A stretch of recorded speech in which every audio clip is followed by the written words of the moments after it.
We are live. This is the Everyday Theory. We are episode 13. First of all, our Bring Jamm Home 2016 was a success. Co-founder of the Everyday Theory is home. Jamm, what up, nigga? In this boy, back in the D, loving it. Love the hood, but glad to be out the hood at the same time. What's good, niggas? Michaela, how many days you got? I officially have 15 days until a nigga graduate and I can stop giving state my money. Swish. Amen. Y'all birthdays is how many days? Like, It's 15 to graduation, so that means it's 19 until my birthday. My birthday is 15 days from now, so it's the 17th. lit. Yeah, so it's pretty nice. I graduate on your birthday. Turn up. That's beautiful. Lituation that night. Niggas might die, but you know, city gonna get fucked up, but we out here. Glad 21. to see everybody fucking back. As usual, this your nigga Scott.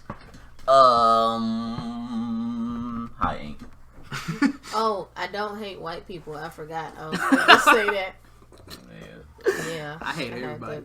Because That's just me. Our podcast is listened to and critically judged by certain people. Everybody, y'all could get y'all intros if y'all trying to, or we could get it popping. Levi Miller was cracking, y'all. Lyrical in the building. Oh, that's rewind. We going back to him. What? It's Levi Miller today. What up? Levi who? Miller. Miller? Mm-hmm. All right. All right. No limit squad shit. All right. Well, Ink, let's get into and it. like I said, my nigga Jamm in the building. Yeah. So, Jamm, JJ Boski, that nigga. Ink, Oh, I missed that. Me too. Oh. Ink, huh. before we get into it, your nigga Kanye, what happened? I don't want to talk about Yeah, it. that's your nigga. That's your, yeah, look, your nigga Kanye, what I happened? already said That's it was my nigga. over. It's done. Some Kardashian woman, man. Oh my God. That's what it is. The nigga was like that before. But niggas get worse when they get introduced to the Kardashian women. Bitch, They I do. seen a magazine. it. like, Like, they be Lamar fucking Odom up with black the crack dudes. lips and stuff. Like, yo, y'all niggas wild. They do. They had this nigga with the crack lips. Like, dog. Lamar Odom been going through shit. This They- nigga was dog, in a they- brothel. They Like, who straight goes- photoshopped this nigga lips like he had the Dave Chappelle lips. So I'm like, come on, man. What's real is like this nigga Lamar Odom was in a brothel. Like who knows where brothel is at? Like what do you can't just Google them bitches. Like where a brothel at? Like, and that nigga was found in one. By the Like, way, that's welcome back, Dave Chappelle. I can't wait to see what the fuck you putting on the flick. real. Man, yeah, that's beautiful that a nigga coming back in. Man. Yes, very beautiful. Comedy been needing that honest black comedy How that much we was haven't his had in a while. contract with them? 60. million. Okay. So Beautiful. I he thought made so. 10 million more than what they was 20. trying. It was They 40. was trying to wasn't give it? him 50. Oh, I thought it was Yeah, 40. that's gonna give him 50. Nigga shit never fails. Always eating, dog. Why That's you a part of my recording, fucking dog? tradition. Chauncey brings Why? fucking. But we was sitting here for so long. You could have just opened it up beforehand. She had food. Remember, I was eating her food. Not her food done. It's time to eat. But Ain't done. it was a big time gap between Anyway, that. What she was doing. Kanye West is not mental. I'm not going with that. I'm not accepting that he's mentally ill. Kanye West still has more money than me. Yes. He could pay all of my bills if he Kanye felt West like is it. more successful. So I don't than give a me. fuck about That Kanye nigga West. Dang, so since niggas are rich, they That can't be nigga still my mentally ill? Kanye's still my favorite rapper. I'm Like, not. that's- I that's just what's don't. going on. I don't feel like It don't got shit to do with me, is what I'm saying. So I I don't just- give a fuck about him. I just don't feel like he's mentally ill. Like people saying, like Yeah. this nigga's just crazy. He's just real life crazy. That nigga's not mentally. Is that ill. not a mental illness? No. Being crazy? No, this Yeah. nigga's like. This What? nigga, no, like Like he's niggas not- get acquitted. You for, say he like, just be on some court nigga cases. Yeah, he just do. He just. He do us He the just fuck he say feel and like. do whatever he wanted. This nigga's not mentally ill. So are Kanye what West you is. saying? He's He just aware. act outlandish and then Yeah, blame he it on wants being the crazy. attention. No, This the public nigga- went. Kanye West never said I'm going crazy. I'm fucked up. He liked the fame. He The liked public what it gave said him. Kanye West is going crazy. He's fucked Yeah, up. nobody like. All they said was that he checked. Like no, you want one of these? All right. Nobody ever said that. Like I just wanted to say that. Like he's not mentally ill. Stop saying it. Niggas gonna keep doing this shit. He gonna come out. He gonna tell a rant about how he was in there telling the doctors, and he got doctors to fucking start a union or some shit like that. whatever. I think some College wrong Dropout after still he my lost favorite his album of all mom. time. After he lost his mom, a lot of shit changed with Kanye. Like his music style kind of changed. It didn't get like all bad, but his music style kind of changed. How he started to act in the media changed a lot. His mama probably kept him humble. Yeah, that's what I said. A lot. I think he changed. The death of his mom impacted him a lot more than people think. What's that? He got one. I can't remember what he's saying, but he said something. But I don't fuck with his clothes, so I can't do that shit. Yeah, I never. I can't fuck with slave wear. That's not. I can't do that shit. Hey, And he really making money off that shit. Like that's what's crazy. What he doing is Urban Outfitter shit, like some simple, regular ass shit, but charge it. I got a lot of fire for this motherfucking podcast. Y'all just don't know. Jam, I've been waiting on you because we gonna tackle what the fuck you said. Because I've been waiting on this motherfucking argument since the last podcast. I say that junk just for you. No, we didn't. What's good? Black women do not support black men. Generally speaking. Lie, generally speaking. Generally speaking, Generally speaking, it's a lie. We gotta. Niggas can't. The point. Oh, it's about the post I made. Yes, right. now wait. I'll let you go ahead. That's what I say. Now let me explain because we kind of touched it last That's episode. all we fucking touched. And I didn't because they were finna jump me, and it was like y'all not understanding what I'm saying. Like I'm not saying I don't have this support. I'm not saying they don't have it. Like I'm saying as a general community. Black men cannot get that support from black women. They was saying, niggas ain't shit. The nigga ain't shit lines, the shit like, and y'all understand. Like I'm saying, like in a overall, like if we do a fucking ratio, more bitches ain't supporting more niggas. That's all I'm saying. But I'm gonna say the average black man. If you got some extra, if you just like an average person, don't nobody give a fuck about you. Unless you got some extraordinary working for you, whatever that may be. She hungry for an attack. I see her. She been that nigga ready to Let calm down. Let me hear the attack me. Come at my neck. I want to try to finish what y'all saying. I brought some clippers so niggas can catch some fades. But go ahead, because I'm interested, really. Because I heard the last episode. I mean, and I wasn't sick because they were like, you saying like it. They was yelling at me, and I'm like, y'all not understand. Like, and I said it last. I'm like, I'm saying generally speaking because you know what caught me. Yeah. You said you can't say that if you were raised in a single black mother home. Mm-hmm. Yes, that's the fuck. Now I said yes, you can because my mom and my daddy could have fucking came together. It was my mother that chose not to do that shit. Mm. I feel like. If you gonna let me set this fucking thing down, I want to get amped. That's I want to. I want to. I'm emotional. It's really. I'm gonna let y'all. I'm gonna let you finish. It's really funny to me because saying stuff I heard in the last episode, but niggas been speaking in contradictions even from the start. Right, you spoke in a contradiction. But I'm gonna point it out once you finish though, because I do want to hear your full set. I mean, that was pretty. I just want to tackle you. Go ahead. I want to hear it. No, when you made a contradiction is, first off, when you was talking about, you said black women don't support black men, but you're not talking about y'all two specifically. Then you went on to say about your life specifically. You was talking about your mom. But then I ain't talking about her support. I'm saying that's a situation that I saw. That's a general But that's coming from you specifically. Okay, yeah. And from your experience. So that's a contradiction. I wasn't using that, me though. I get you. I hear you. Really? I hear you. Yeah, I get it. All right.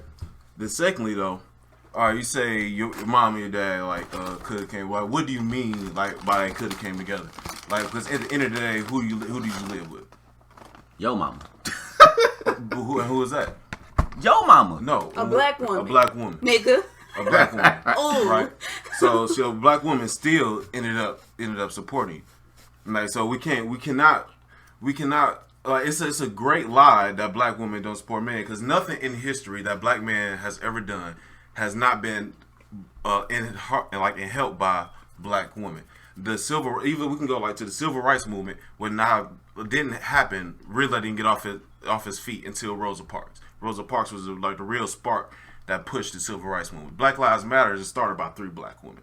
Everything black men do like it's in some part due to black women. Like from the time we were born, like if black women didn't support black men, it wouldn't be single mothers with the children. Single black mothers wouldn't be the stereotype. You know, it would be either 50-50 with single black like fathers, or with that, or it'll just be the nuclear family. And also, like niggas love to say that when I made that like comment that if you was raised in a single parent household with a single mother is a main person, is a single parent.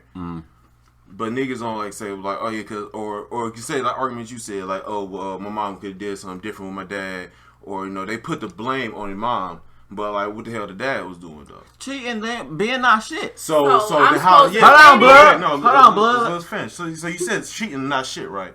So if he's cheating and not shit, why is she supposed to support him then? So you can't put blame on her if he wasn't doing shit right. But she still shit. Why but are you any different? He never the said difference. support. He said come together. Yeah, the difference. I'm talking about now. You gotta understand what because you don't have to be together. I'm saying come together and do better, and I said it last time. Yeah, come together and do for your child. Like True. you don't want, and But who I had had to learn primary this. care? Who did the most supporting? We gonna talk about that off. But I'm not that's- gonna say. that's- I mean, I get it. But, yeah, the but mother. no. So you can't say that black women don't support black men if they literally raise black men. At so the we end can't of the say day, that. regardless of what you got from I got it mother's out the perspective, mud. What did you say? Regardless, you still received more from your mother than you did from your father. Period. Yeah, and let's not like it don't have to be a lot. It don't have to be like 70-30. It could be 30-20, but you still got more from her. And but let's be real too. When we talking about black women support, the thing is with dudes, especially with black men, Generally I speaking. find out, Yes. No, this is what this Generally is period. speaking. No, just everybody. This is all black men. This is men general, but it's been a big problem in black men that I have to learn and bring myself out of. I'm not calling myself exempt from it. Black dudes, we find ourselves extremely we find ourselves egotistical. Like we project on women. We project on black women especially, like at a rate we don't do anybody else. I don't know what's the reason for it. We project our experience. We'll go as into true. it because I'm trying to see if you I don't saying like think is that he much, piggybacking personally. from the last. Egotistical. Like we project our experience as the norm or the standard point, like to compare other stuff to. Okay. So if somebody say something like, like let's say like somebody say like black dudes don't do such and such. You're like, well, I did such and such, so I can't find that as true. So you take in with your self experience as the norm, and we project that on black women. Like if I had an experience, that's like saying I had a black experience with a black woman that's been negative. I didn't find her supportive. I'm projecting my Okay, I got you. experience. That's to where other black I'm women like that's he not being giving me supportive, the example you that know? I'm looking for to understand. But that's like untrue. Yeah. Okay. You know, like that. Okay. If Yeah. we're gonna Okay. do that, then like overwhelmingly still, you're gonna have more black women So- that support you more. so And black let me- women got a lot of bad shit going out of Let me go here, cause I feel like, and this is where I feel like my generally speaking comes into play. First of all, you can't say you, my, then say generally. No, I'm saying like this is why I'm yourself. saying I think this is why I'm saying like it's a general statement from just like you said, just from that, like, so that comes like into play from our generation. No, that's from the black people been doing that for a while. I'm talking about from like I just said, that's why I'm saying me, because I don't know what the fuck they were saying before, like from the time I was understanding shit. 94 to know. Right. That's when I picked it. So I'm like, it started at the generation before us and our generation.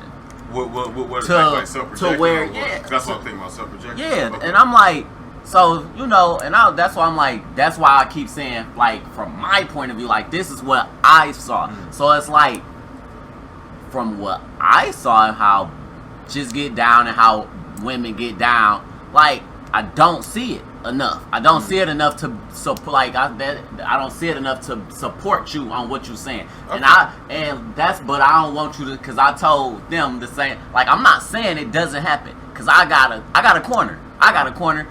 Like I said, he might have a corner, etc., etc. I feel but we get in trouble is you can't use that. Like, so you can't just self-project that as being the norm, though. You know, because it's untrue. That's like how people. I really don't understand it. How people can like make the self or like make the great lie that most women lie about rape when it's statistically shown that the people that lie about rape is so minuscule. It's like in the 10th percentile of people that lie about rape. Mm-hmm. But they automatically question women as if they're lying about it. You know, Jay, I'm using that as an example. Today. Like people, like we project that type of stuff onto women, especially black women. Like, and I don't get it. I don't understand why we do it. Like, so I've been guilty of it too, but I had to like self-learn, like learn about it so I can come out of it. Mm-hmm. You know, but it is something that we do. But so you can't just put because if I was doing that myself, you know, then it'll be like 1 out of every 3 black women it would be like unsupportive, man. You know, if I was just doing like self projecting, but I know that's not true because I've seen it in my life with a bunch of people. Like I've seen a bunch of supportive black women, like from my aunts, my grandmothers, friends, my wife. Shit, like, you know, I can the list. I can make a pretty long. This nigga trying to J. Cole our fucking podcast, and I'm not with it. I'm being real with you. I'm not gonna lie to you. It's like the same thing y'all say about women. Like, y'all get mad when we say niggas ain't shit because all we see is ain't shit niggas, and the main problem be that's the niggas you dealt with. So why is that not the same situation? See, that's a self-projected thing. Yeah, why is that not the same situation when it comes to y'all don't support us? Like, no, that's what you saw. I don't do double standards. True. Black dudes don't show the same empathy for black women as we do for anybody else. I don't understand that, and especially when you spend so much. Like, if you're a black dude, you more than likely gonna spend much of your life around other black women, but we don't give them the same amount of empathy as we do anybody else. I feel like black men treated as I feel like black men kind of treat it as if that's what you were supposed to do anyway. So in order for a black man to say that we are supportive, I feel like we gotta go above and beyond. Because the regular run of the mill support, that's just looked at as that's what you were supposed to be doing. What are we defining as support? Just like, hey, you having a bad day? I hope you get better. No, I don't know. That's for them to decide. Cause I'm on the non-supportive side where bitches ain't shit. I mean, it could be a host of different things. It depends on how you want to get. It could be a lot of different things. Just like, give me like 4 general. What's your support? Give them 4 points right there. Just. No, we can't really ask her. That's like more of y'all thing. Because you can't say black women don't support black men. I can give you a lot of stuff that I think is supportive. That's what I'm saying. He just want to know. I'm good. I think y'all don't support us. No, that's what I'm saying. But you can't question her. I'm not questioning her. You just asked her. He asked her. Yeah, he just asked her. Like, so fine, you can't. I'm here to argue for the other 50%. That's why I'm here. No, I'm just saying, like, you can't act. You can't. That's like saying. Like, I'm saying support can be a lot of different things. Support can be encouragement. It can be financial. It can be transportation. It can be nigga, you need somewhere to stay. It could be a whole bunch of shit. Like, support is support, period. If it's something that you don't have that I can give you, then I feel like I'm supporting you. If you can't get it on your own and you need help and I step in, then in that moment I was supporting you. So and whatever it is that you need. A lot of black men leave a lot of black women out there to drown. That's what you're saying. Yeah, we do. Yeah, I believe we do. That's not necessarily what I said. A big question most definitely is like, if black men feel that they don't get support from black women, what do they feel they lacking in? What support do they feel they not getting from black women? That's a good question. If you argue on the other side, what support do you think you're not getting from black women?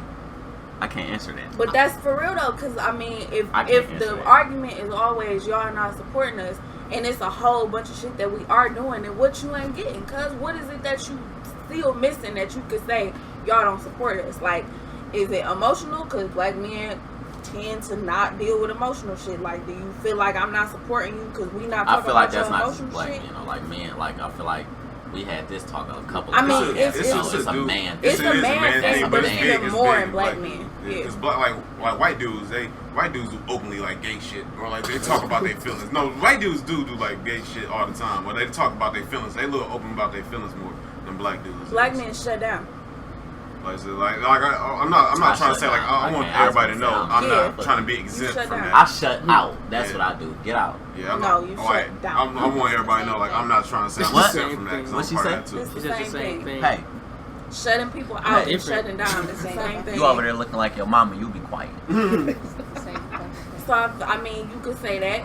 You could say like, I mean, but that goes back to the whole like getting a white girl thing because we don't put up with a lot of the shit. I don't like that. I hate that. That's because the reason. Did you hear what I said about my daddy and how he went about his situation? I remember you mentioned stuff about. I remember you like giving a list of like why. Did I? Not really. But I do know. I remember this. What I'm thinking. I remember y'all was like, you won't get like black women won't argue with you on certain things, or black women. It was like the submissive. It was like the submissive thing as far as the talking shit. Not basically just not having as much trouble, and then it kept going into like other shit. You know, we tend to see. Like when I hear shit like that, though, I get upset. I get like deeply troubled and upset because that sound like all right. I just want somebody to be. I want somebody like to be completely submissive, like take my ideas. That's saying like I can't handle another person to have their own separate ideas or own separate thoughts. And somebody to be their own separate person. Like I need or argue with me if they think that I'm wrong on something or like to enlighten me. So I gotta. But that's now you gotta. That goes with. But you know that goes with what you said about them. You know the projection and shit. They already feel the black woman finna argue and some shit like that. They don't want to deal with that, so they not even gonna go in that direction. That's weakness. If they feel that feeling is weakness. Like saying like, I can't. Like saying I don't want to. Is it a weakness because they don't want? Because they like it ain't like they don't. I don't know. It's like them not wanting. What if I choose not to argue with her though? Yeah, like you don't gotta argue. It take two people to argue. Then she call you out your name. Now you weak. If you weak, no. I mean because I deal with a black mother and I don't argue and I get called out and all types of shit. Mom be mad as hell. So but who calling you weak though? Her or no? You know how my son's mother could be doing it. I mean, it could. So like the person that you argue, if the person that you arguing with calling you weak, that's kind of expected because you know you arguing with that person. But have you ever heard, women say, the guy who doesn't, snap back at her and act like an asshole with her, they say, "Oh, he's weak. I can't deal with him." Yeah, a lot of women like say that shit though. Like if you don't argue with me, I'm not doing it. Like a lot of they'll say you don't care and shit like that. Like that's dumb as fuck. Yeah, that's dumb shit. I'm not going to defend dumb shit. I'm not ever going to defend dumb shit. But like I'm gonna call out weak shit on both sides. Yeah, I'm gonna call out fuckery everywhere. That's why. But yeah, that is like women. It is women that do feel like that because they've been. We gotta also think about it too. Like they've been raised. No, I don't want to hear that. I want to hear that they was raised and they saw that. No, I don't want to hear that. I don't want to hear that. No.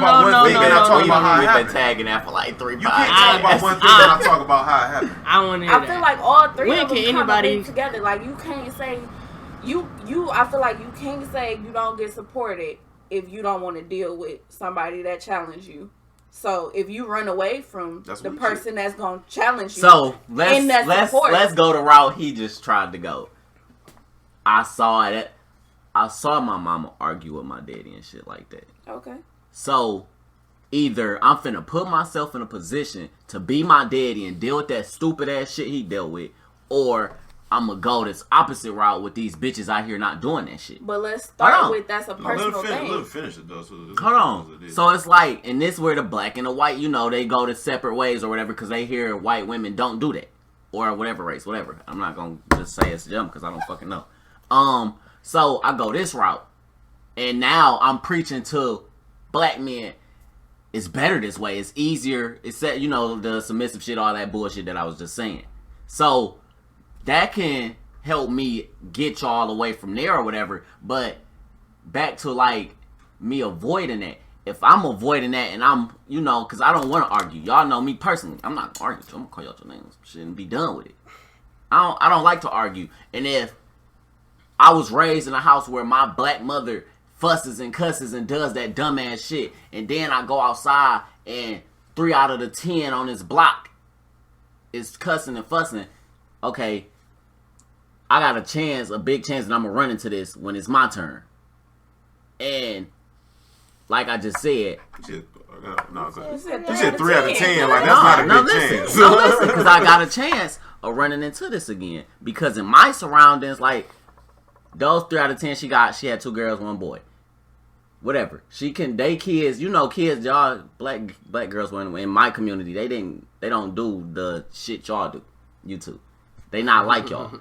We got rats around here. So more times now I'm finna run into a rat versus I'm finna run into a woman who trying to prosper and be a better person or some shit like that. I don't know. I didn't got hurt by one of them. By prosper? No, yeah, one of them. She got down on her knees and prayed, but she got in the bed with me. That's the one that broke my heart. Not the hood rat bitch, the one that go to church. So, sorry. I don't know. That's like, I learned the lesson. People in church, I feel like they can. I feel like me, like, because like I said, I got into that situation and I ended up with one where I have to argue and junk, and I don't feel that way. Like I love black women. I don't care about that, but it's like like I said, and that's why I say I'm on their side as far as like that general statement. Like I'd rather not deal with it than take that chance and be dealing with that shit, because that shit's stressful as fuck. I feel you. I understand, like I understand where they're coming from versus going through that shit. Like I'd rather not go through that shit. I completely feel you, but let's just say something about what you said. Like you said, you got like a 3 out of 10 chance of running somebody like that. Because the overwhelming majority is that you saying yourself, the overwhelming majority is not like that. So to think like that is. But we gotta venture out for that type of shit. That's why I'm saying. You don't gotta venture out. I do. I found my wife in the hood. These niggas stay in the hood. You found your wife in Southwestern. Shut up. Listen. The hood, nigga. Now Southwestern brought in from all over. Don't say that. No, they still. Southwestern is in the middle of the hood. It's still in the hood. The people that come to Southwestern are from the hood. How many miles is Southwestern from where Roberta stayed? It's not that far, nigga. Fuck it is. It's about the same amount of time as it take for me to drive there, nigga. It's not that far.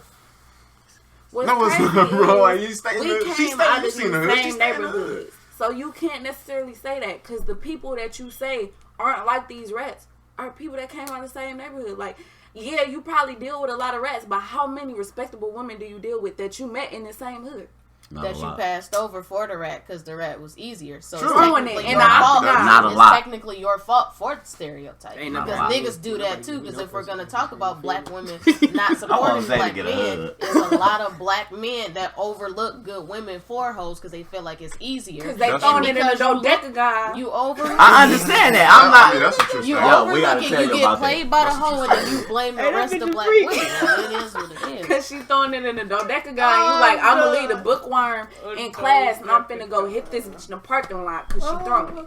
Hey, that's live. But I do want to make this point that I'm not saying, and I don't want it to be understood that I'm saying it's not like some shitbag black women out here, because it is. Like just to say, that's why you like you say I keep contradicting, because I don't want people to be like, yo, this nigga's like he don't. But like I love black women to death. Like I'm marrying a black woman when it's that time. I want people to know, like it's still the majority is not shitbags of people. You know, just shitbags of people, like people that do wrong get the most publicity. That's in anything. Yeah. But like wrongdoers get the most publicity. I think that's really how that lie too about rape. Like people lying about rape come up. It's since it happens so small and it's a bad thing, it gets more publicity, so it makes it think like it's more of the norm. Yeah. You know, but because bad shit get the most publicity. But I do want to like break down the stereotype. Like, no, black women support and always have been supportive of black men. You know, like that is a lie that they don't. What I said last week off the air was that, at least with my particular situation with my single mother, is selectively. So if it's something that I don't want to do, if it's something that I like, there's something I'm trying to do, and she doesn't like, she won't support it at all. Like, fuck that. It won't work because I don't like it to work. But hey, come do this what I want you to do. So I'm like, okay, my mama got me, but she got me when she wanted to get me. And then me and Destin was talking the other day. He said, no matter what you do, when you get to a certain point, it won't matter because everybody gonna fuck with you. I'm writing a book that empowers black women. So I told myself that same night, like when I'm all done with this, I'm gonna have all types of fucking support because this shit's hella empowering. So when it's all a year from now, maybe 2, I can't say shit. I won't be a part of this conversation. I'm gonna be hella supportive. I feel like even saying that it's selective ain't. I mean, yeah, it has validity, but at the same time, let some shit pop off. Whether she don't fuck with you or do fuck with you, I bet you she show up. It shouldn't take a tragedy for my mother to fuck with me. I mean, yeah, it shouldn't, but I feel like that's more that you can't put that on women. You got to put that on. That's how you deal with a situations where I'm saying my particular situation. No, I'm saying, mother. But that's like because of her personality. That's like a personality thing. That's not necessarily like you can't project that on women. You got to project that on that type of personality. Okay. Like he said his experience of it. So let's say I'm messing with. But you did say like selectively for like as a general thing. I'm messing with some girl or whatever. We boyfriend and girlfriend, and we on not on and off, but she supports some things. She doesn't support some things, and we on bad terms right now. And I get in a car accident, and now she rushed to the hospital. Oh, Xavier, you had a car accident. Blah blah blah. Should I say, oh, you hear from me now? Like that. Okay, so like take for instance your book. You said she supports some things, she don't support some things. Say, I'm your girl. I don't think you should be writing.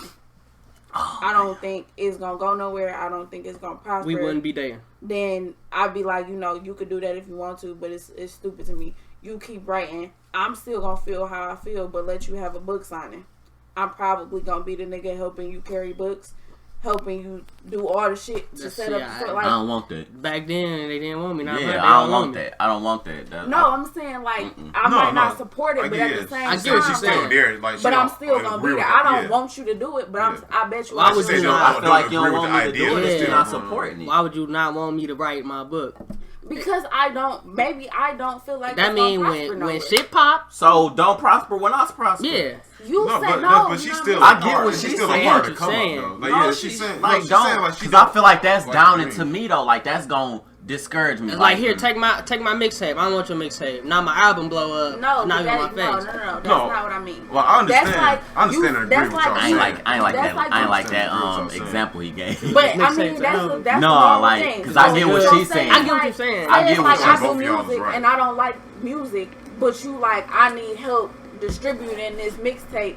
Can you hop in the car and help? So how do you sell his mixtape or whatever if you don't? If you personally don't like music, you're not really because you're supporting him. I'm saying like how do you sell that though? Like what do you mean? This is my boyfriend mixtape. Listen to it. No. How do you sell that if you don't listen to music? Listen, you don't know because you're not fucking with it. If you not fucking with it, how do you know how this nigga selling his shit? You like I'm not for it. I don't listen to music. You said because you just said. I don't support the book. I don't, whatever. And then you like, okay, you said you gonna carry the books if he. So say for instance, he like, yo, go to that side of the book signing, hand these books out, tell him what the. You don't know unless you read. You gotta. Yeah, you have to. And then, cause you don't know because you wasn't supporting this nigga. All right, no. We can. But let's compare that to a job though. All right, you don't. If you're working in a job. You don't necessarily, most of the time, you don't like the shit that you're doing. I'm talking about work, though. No, that's still work. It's the same shit. It's still work. It's the same shit. You don't necessarily got to like the shit that you're doing, but you got to sell it. You got to make the money. You got to sell it. It's the same type of thing. She like y'all, both of y'all is right in a sense. Like if the book is near and dear to you, you gonna be telling me about it. Yeah, the book is near and dear to her. I'm not. I feel like other people, like if she's going down against it, that's really important to you. She's going down against it, then that's a toxic relationship. You shouldn't be in it. Yeah. But what she's saying at the same time, she's making a good point though. Like I can disagree with you on a certain thing, but if you really want to do it, I'm still going to help you in spite if I don't like it. And I'm going to help you get there because I support you, not the thing. Let me ask you this then, because you are the thing, you are the important thing, not the thing that you're doing. So say she didn't say I don't like that you doing this. I don't like your mixtape. I don't do the music thing or whatever.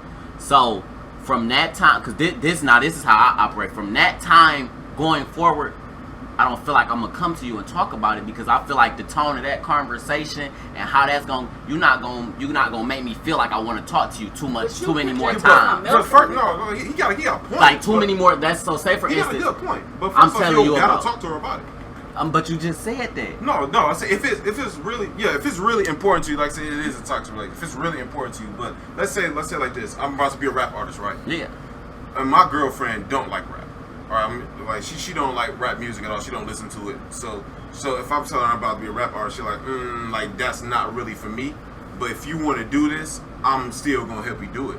But I'm not big hip hop fan or rap fan. See, but I'm gonna help you. That's not how she put it. Yeah, but that's what she like. I mean, we know she. That's what she meant. But you did not say it like that. You like no. She like I ain't doing it. But when that book's out to come, I'm gonna carry some book. Like that's I never said I was trying to make. I wasn't never saying I wasn't. Well, you better explain that shit, blood, because no, you can't carry no books. I don't support you writing as a career. I never said I don't support your book. I never said I didn't read the book. I said I don't think writing is gonna. I don't think your writing gonna prosper. How you word it. I don't think your writing gonna prosper. Yeah, like how you don't support it. What I'm hearing is Xavier. Okay, I understand what y'all saying, but I'm saying more so. I don't believe writing is a lucrative career for you, and I don't support the fact that you want to make this your career. But if you gonna write, okay, if that's what you want to do.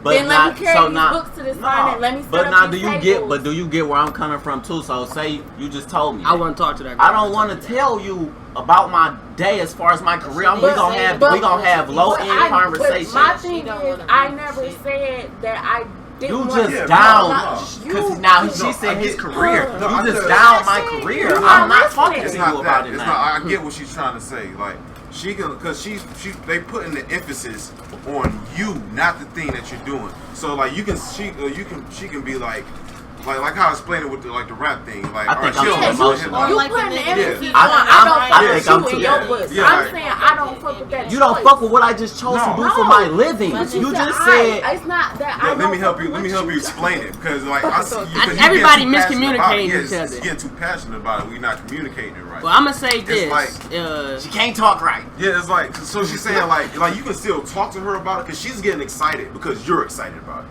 Like you say, you just had a good day, like selling your music or doing real good in your music.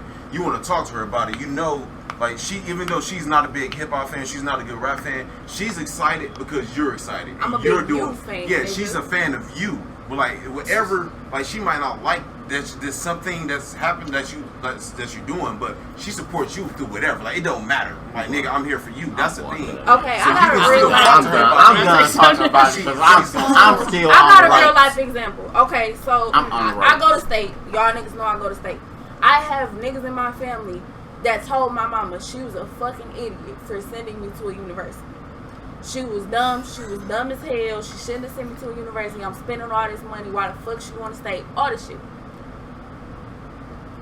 Them niggas is the same niggas that's finna be at my graduation. I'm still telling them niggas when I made the dean's list. It's not that they don't fuck with me going to school. It's not that they don't fuck with me going to state. It's why the fuck she spend all this money. But I'm because not that's what the fuck I want to do. But y'all not see. This is where I'm. Yeah. If that's what the fuck I want to do. If you don't rock with what I'm trying to do, I feel like you against me. And I understand what y'all saying, but that's your life. So your next 4 years of your life is Michigan State University. How the fuck are you gonna tell me I shouldn't fucking do this? This is about to better my life. Now that, I ain't gonna say his book because that shit might crash. That might, no, not you. Like, I understand the scenario. But you're going to better and you're going to tell me I shouldn't spend this fucking money? What the fuck should I do then? I mean, what should I do? Why you acting like we don't come from a hood that people go to university and drop out the next year? So it's not like maybe I'm different because maybe I'm the first nigga that just came out of our family that just fucking graduated. But you proving my point though. But look at so don't fucking doubt me. I just did what you couldn't do, dumb fucker. It's time for Inkari. Not even the Michigan State. Not even the book. My nigga, if you hoop every day at Sabbath, and you decide you want to go to the NBA, but you gonna keep trying out for the D League. You didn't.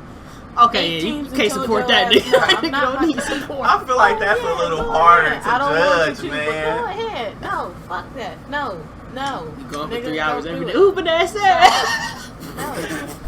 I can't take that one, man. Like I said before, like both of y'all. Okay, I guess bigger swimming pools, man. Yeah, like both of y'all. Niggas in kiddie pools, Olympic pools. In a way, nobody was wrong, but everybody was was right. Nobody was wrong. I'm not about to keep telling you, keep trying. You're gonna make the NBA. You're not even making. But he's not bringing money home unless he's. I mean, in the D League, you bringing something, but you're not bringing money home. You can't really bank on that. I just feel like you can't put the thing in the same category. You make things personal. You saying like because somebody don't support that thing, they don't support you, and that's two different things. I understand. That I got it, but I got it when y'all said it the first time. But this is my life.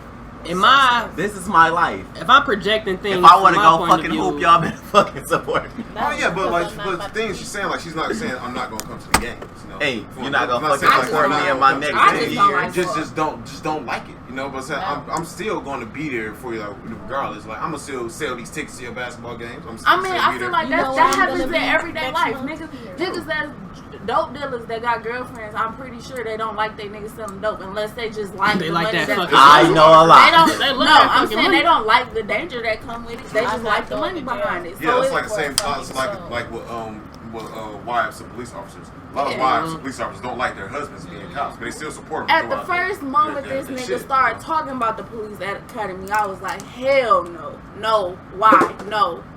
Yeah, but you know, they wives still help them or like get through the academy, still help them do shit. Like they still offer them support, but they're not afraid to say, I don't like the idea. You know, that's that don't discourage you. No. I mean, you don't. I get like, especially if you can get get hate anywhere in the world. Okay, so anywhere, like, let's use you because you're real life married. Ring on your finger type of nigga. It's golden. It's fucking lit. It's fucking lit. Have you been on the podcast since you've been married? No. My nigga Jamm is fucking married. Playlist, but not. Yeah, fuck with Jamm's playlist on SoundCloud. It's right. Pretty fucking nice. I promoted you on Twitter. I got you. And yeah, it's pretty fucking nice. In Jamm 2020, we doing this shit. We changed this shit. You can't run for president. Hey. You gotta wait till you're 35. Yes, listen, we can. y'all, It's gonna be we gonna try. Age is a state of mind. So anything is possible. Unless you're 14 I'll and see you're y'all 20, in 2020. That's not a state of mind. We're not talking about, except pedophilia. It's niggas out here like that. We're not doing pedophilia. We ain't talking to y'all, cuz. Yeah, fuck y'all pedophiles. Jamm 2020. Say you still doing. So we can go back to you doing the music shit or whatever. Mm-hmm. And Roberta like, nah, nigga, that like I don't think you should keep trying to pursue a record deal or something. And you gotta look at it like, okay, I'm doing these shows and shit. Like, you doing good at your shows and shit. Mm-hmm. But she still you gonna get discouraged. Cause that's a part of your life that you're trying. That's gonna discourage me if you still telling me like no, and I got shit lined up. Like I'm in a. I ain't gonna say because you never know. You probably not gonna get signed. But that's a part of your life. Yeah, we can use my music shit. We can use that. But at the time when I was doing. This would probably be one of the only times y'all ever hear me say this, alright? But this goes to help prove my point about black women, too, like being have like role support. Katrina was in my life during the time when I was doing music heavily, you know? And she real life told me, was like, I don't really like or listen to rap. I'm like, alright, you know, that's cool. I could either, but she still, when I put out my first little trash mixtape, she still promoted it. She still like downloaded it, got other people to download it, listen to it. It ended up saying, I like this song a lot. You should do a lot more with this song. Like, she was still supportive of me doing well. She was not. I get what you're saying. Like if she's not like, it's not no support towards it. Like not okay. I'm gonna download it. I'm gonna tell like. I don't support that. I don't like it.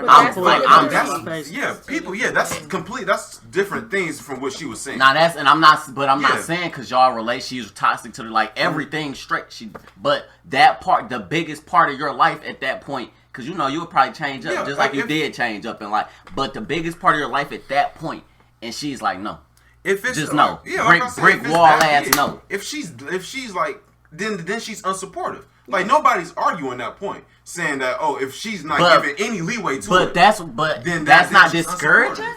Well, did it discourage you? I said you're married. Now that's the big like this is like I said that's the centerpiece of your life right now. No, it's not because like real nigga shit is gonna kick the real nigga shit. all my choices are going to affect me first. Mm-hmm. So really, shit, anything I do, I'm the main benefactor or the main person that's going to get, the downfall. Yeah, it's going to affect me first. So I've been living my life through that too. I know, like, my choices, I'm going to die with it. It's going to be me. I'm going to die by myself. Everything I do is going to be left behind and shit, Mm-hmm. Like, so if nobody else, like, a lot of niggas didn't support me getting married young, but I ain't give a fuck because it's what I wanted to do. I support a lot of niggas didn't want me. That motherfucking marriage was lit. A lot of older people didn't want me. Especially people in my family didn't really want me to support pursuing music. But I did it the fuck anyway. I only stopped because I wanted to stop. But I still did like some behind the scenes shit, like producing niggas and shit. Mm-hmm. Like at the end of the day, your decisions on what you want to do is your decisions on what you want to do. Like it's going to affect you first. Now, when it comes to turn like somebody else support, like how we was talking about before, like if like more times than not, like she said, like say she'll disagree with it, but still like would help you progress. But if she's not helping you progress at all, then you should just leave and stop. Like plain and simple. Nobody. So you saying it's not discouraging, but it's not supportive? No. If you're telling me I don't like something, no, because I get like so you saying like if it's she's more still discouraging than unsupportive. It's a discouragement, but it's not unsupportive because she's still helping. She's still supporting. No, me not that part. Something. I'm talking about if she brick wall ass Yeah, no helping. You saying brick, that's unsupportive or is you discouraged with it? If she brick, it's both. If she like brick wall, I don't want you to do this. I'm not gonna have to take any parts of you doing this unless it's dangerous to my health.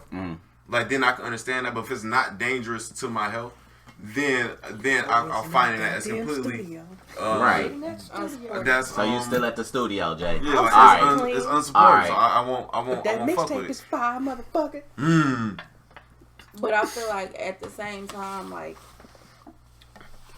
you allowed to leave at that point, but I wouldn't necessarily call that discouraging either, because I feel like Jay said, like if it's something I want to do, I'm doing it because I want to do it. So if you get discouraged because I say I don't like your mixtape, and I keep telling you like I don't like your mixtape, I would be like, bitch, fuck how you feel about my mixtape because I know my shit lit. No, but that's still discouragement. I'm not gonna call it not. That's you're still, my that's still biggest inspiration. Like Yeah, you're like, my. I feel like and this is why I said. This is why I said It's let's still- use him it's still because he's discouraging. married. Yeah. Like you're the love of my life, and you don't support my biggest thing that I'm doing at this point. No, I'm not But saying it's then- not discouraging. I'm saying it shouldn't. I feel like that's discouraging. Yeah, but we can't. Gotta make the distinction between like somebody like not liking something but still giving some type of support. Yeah, I caught it when she was doing it. Then I'm like, somebody yeah, okay. that's not like being Like supportive at I all. understood the we miscommunication, but gotta- my whole thing is like if that you, point needs to be made. I still firm with it. Like if you, I feel like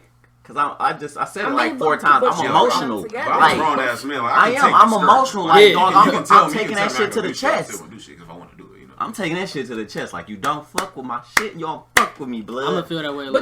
But you do that even now. Like you do that with little shit. Nigga, I just said it. I just said it. You do Like, that he shit just with said little shit in your everyday. That shouldn't be a thing. That's my point. Like that, you shouldn't put those two things together. You shouldn't make how a person feels about you and how a person feels about your decision as the same thing, because you quick to be like, oh, you don't fuck with me. For a nigga that been down for you since day 1 to day 99, but on day 100 you did some bullshit. Don't fucking day 99 my fucking hat. Don't day 99 my shit. She played that You beautiful. see? I gotta give her Don't a fucking day 99. You see, nigga, no, don't clap for that shit. Don't you dare day 99 my fucking She hat. played that beautiful. But So I if I've disagree been with down you, that whole like, when time, you say this, like, and I discouragement get still discouragement. this one day, I'm like, I don't like this decision. You can't say, oh, so you don't fuck with me? But that's not brick wall, no. Yeah, like That's not brick wall, no. We made the distinction We made- between. I already said we that. made that distinction though. I already said, You He said talk- this he talking specific about- day. Yeah, he talking about. I'm talking about brick wall, and no. Like, shit. fuck you, Yeah. nigga, no. Yeah, he's talking about brick wall and shit. Nigga, Like, if no, it's I'm real not important fucking to you- ever But I cooking made two spaghetti. different- Never. it- No, it fuck was you. two- Like, it was two different things. we though. can't be together. Yeah, But it was like, two if it's different brick wall, things, then though. no. You don't Yeah, don't like, fuck you with gonna that. make some pasta I today. said with Parmesan the cheese.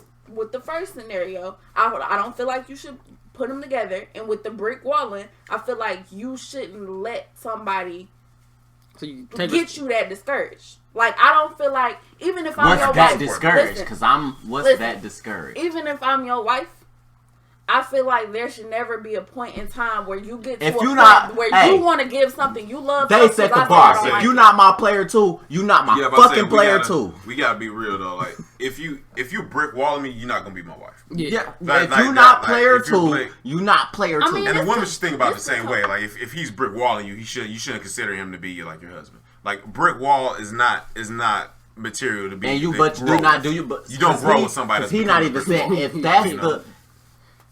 But you can't. Me and you, when you first left, if I'm like, you don't need to go to Michigan State, nigga. When you left, I'm like, dog, my nigga at Michigan State, like I supported the fuck out of you. I remember when you used to call me about it. Like, nigga, I supported you about that shit when you was telling me that niggas wasn't. That if I'm the main nigga in your corner and I'm like, yeah, blood, that ain't it. Straight up, that ain't it. You could have went to Eastern. That's up the freeway. It's up the freeway. You see this straight face? It's a 30-minute drive. Oh, Baker wasn't the thing. Baker wasn't the thing. I did think you should. Hey, I didn't tell her to leave, but I'm like, hey, that shit at home, blood. Get the same motherfucking degree, whatever. Yeah, so you can use that as an example. Yeah, she called me out. But did I tell you leave Michigan State? Like, fuck that shit. Yeah. I did not brick wall. No, I did not fucking brick wall you. No, I did not. Fucking play me. Yeah, but we can't act like brick walling happens all the time because brick walling doesn't happen all the time. No. That's a pretty rare case. I think most people leave. So let me like brick walling doesn't really occur. Clarify for me, cause the way we need to hurry up. We got other topics. Hurry up, guys. Clarify for me then, cause this is what I'm seeing as brick wall. You said I don't support the idea. I don't have nothing to do with the progression of the idea. Period. There's just no period. You ain't gotta go that deep into it. Just no. I'm clarifying. That's why I'm going that deep into it. Nigga, just no means no. If I tell you don't, okay. Don't. Yeah, let us suffer. I'm trying to figure out why we're calling why that's the same thing as discouraging, and this is why I'm asking. Because if I decide I don't like whatever this is, I don't like Plan A, and I don't want no parts of it because I don't like it. And the other parts in your life, I'm just removing myself from this. No, I'm removing myself because I don't like it, but I don't feel like that's discouraging. No, it's discouraging if we're in a relationship. You know, if you're in a relationship, the person you're in a relationship with is the person you spend the most time with. That's who you spend the most talks and shit with. Everything. They know a level about you more than other people do. You know, so they have some type of it's a connection and it's a type of trust level. Feel me? So if that person that you hold the person in such high regard is telling you that something that's really dear to you, I don't like it. It's a discouragement. Like that is discouragement. Ain't no way around. Especially if they're not helping the progression at all. We could use that's he brought up the police thing. Do that. He gonna have doubts in his mind because his wife is like, yo, I don't think you should do this. Like he gonna be like, yo, she probably right. It's Chelsea, y'all. Hey Chelsea. Yeah, like most. But she ain't drunk, y'all. But we gotta understand that when wives don't like brick wall, people don't usually get to the point of wives. So, that don't like we talking as if that's like that happens. That doesn't happen. That doesn't normally happen. I don't fucking know. That doesn't normally happen. I feel like the removal is something different. I feel like if I want to remove myself from this part of your life because I don't support it, I feel like that's something different. That's why I'm not really like, okay, why is you discouraged? Because I feel like if I back up, like I want my hands off of this. I don't want nothing. It's discouraging because you're not supporting because you don't want no parts of it. Yeah, like you're not even helping me. Like when I'm writing my book. You're not even helping me like pass it out. Like you're not anyways in part of my progression. Like because you gonna be like, babe, that bag came. Fuck your bag. Fuck you in that bag. Like no, you don't get nothing from that part that you took your hands off of. You gonna get that regular ass money you was making at fucking Myers. Okay. I wouldn't say all that. Yeah, that's kind of rough. I was just trying to see where we was at, because where I was thinking about it and where y'all thinking about it. No, I understand exactly what you're saying. If I was in a situation, if I was in this particular situation, if any of the females I was talking to right now said, Xavier, I don't support you writing books, I would never talk to her ever again. I wouldn't even go that far. Just okay. I wouldn't even text her back after that. Xavier, I don't like you writing books. First off, good shit on my niggas for writing and reading shit. That's the shit that say niggas don't do. We need niggas to write and read shit. Hey, we gonna move on. I like that. We'll come back maybe. That's not come back because that shit takes up too much. I'm gonna do this because we got J. Cole on the motherfucking set today, and we got Inkari, and I feel like Inkari is gonna actually speak on this. Women and what representation means to younger girls, preferably black women to young black females. What does that mean? Chewing ass nigga. I don't even know. I can't even decipher what the real question was. I said, what is representation? Like, what is what I grew up looking at versus what I have to look at now? You just asking what does representation mean to black women and young black girls? When because I don't want to use. I guess I'm gonna use it anyway. What King see on TV as far as a black man, like what they're projecting versus what I see. So on the TV, Beyonce got blonde hair versus I'm at home with this natural black hair. What's the representation mean to you? Like what does that mean for y'all? Like how do we? Yeah, basically. Okay. It's deeper than that, but no. Yeah. It's all how they perceive media and like reflect it to themselves compared to their surroundings. I feel like the younger generation that's coming up now is a lot more aware of media stereotypes. So I feel like the perception they have. Wait, why do you say that? Why do you say that? Why do you say that? Why do I say that? Why do you say better perception? The younger ones now? Because I can say this because I'm a fucking teacher. It's social media. Yeah. It's technology. So when we were in the 7th and 8th grade, we didn't have all that cell phone. We didn't have like the difference between say me and Curry versus somebody younger than me. Say like whisper age. When I grew up watching TV and like being on the internet, I didn't see shit like Black Girl Magic. I didn't see shit like Embrace Your Curl. I didn't see shit like Black is Beautiful. That shit came with this generation. Now, yeah, they still watching Beyonce's, they still watching Kim Kardashians, but at any point in time, they can also be hit with some real empowering shit. I didn't have it. I can agree and disagree with that because, I grew up in the 90s, early 2000s, like most of us in the 90s, it was a huge wave of black people in media and black people in TV shows. Like we had Living Single, we had like Living with Mr. Cooper. It was a bunch of black TV shows out there. Because that's where most of the memes and shit are. Yeah, that portrayed a wide range. It is. They use the memes from our shit. Yeah, like it portrayed a wide range of black people, But then, like in the 2005 to 2010 era, it was lost.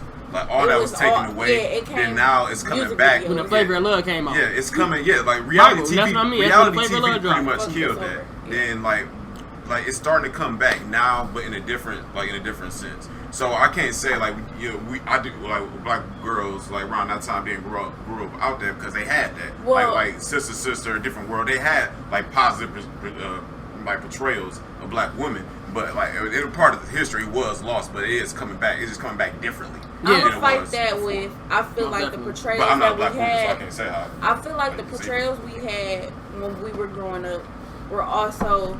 Do you feel like there was restrictions? What you mean restrictions? Cause the lonely, successful black woman in almost every TV show. No, I feel like it was. They were almost made to be unrealistic. Like theirs versus now. Yeah, ours versus what they have to look up to now is more like I feel like they have a more realistic like I can achieve that. I had a Claire Huxtable, a lawyer. I had a doctor. I had all this. Like they're great portrayals. I'm not gonna take that away, but at the same time, as a kid watching this TV show, I'm not gonna feel like that could be my auntie, my uncle. Well, we got like a Living Single. Those is like some regular ass niggas in Living Single. Like no, those like really like some regular ass niggas, and most of them was female. Yeah, I mean, was female. yeah, okay. And we talk about like a different world. Like they was in college. That's some regular college nigga shit. So this regular shit still going on. It's sister too. Let me jump in, guys. Let me jump in, cause like. I feel like this generation, just like he said, what did you say? F, I lost it. So now, like he said with the social media and shit, and it being more basically open. Yes, it wasn't. I'm not gonna say it wasn't open, but I feel like us coming up. So I didn't. My sisters didn't watch that kind of shit. Like we had. This is what I meant by restrictions. We didn't had those. We didn't have that, and then our parents telling us, you know, the difference or nothing like that. Like I wasn't raised in that household where they were like, you know, that's what you look for. Like it was just go to school, we learn what we learn or whatever. So all we got, and I think it was Chelsea, yeah, because Chelsea older than us. So Chelsea started like getting us into like the Beyoncés and shit, like seeing shit like that. So I didn't know of shit like that because Chelsea didn't have us watching shit like that. So now like the social medias and shit where you just on Twitter and you see a meme and some shit and y'all all get talking about that. Like I feel like it's different in that way. I don't know. I think I keep going personal. That's what it is. I mean, no, but you're talking on a good point. Like, because now like the information is, or like seeing it is more push. It's more a lot easier accessible. Raw, it's a lot more easily accessible. Like you saying, like you grew up like didn't even watch those shows. So, like she said, like she had. Because I don't know. Yeah, you can watch because that's just like they go to school. Like I said, they go to school and they talk about it and just like. Yeah, that wasn't no conversation in class for us. Like I said, we just went to school.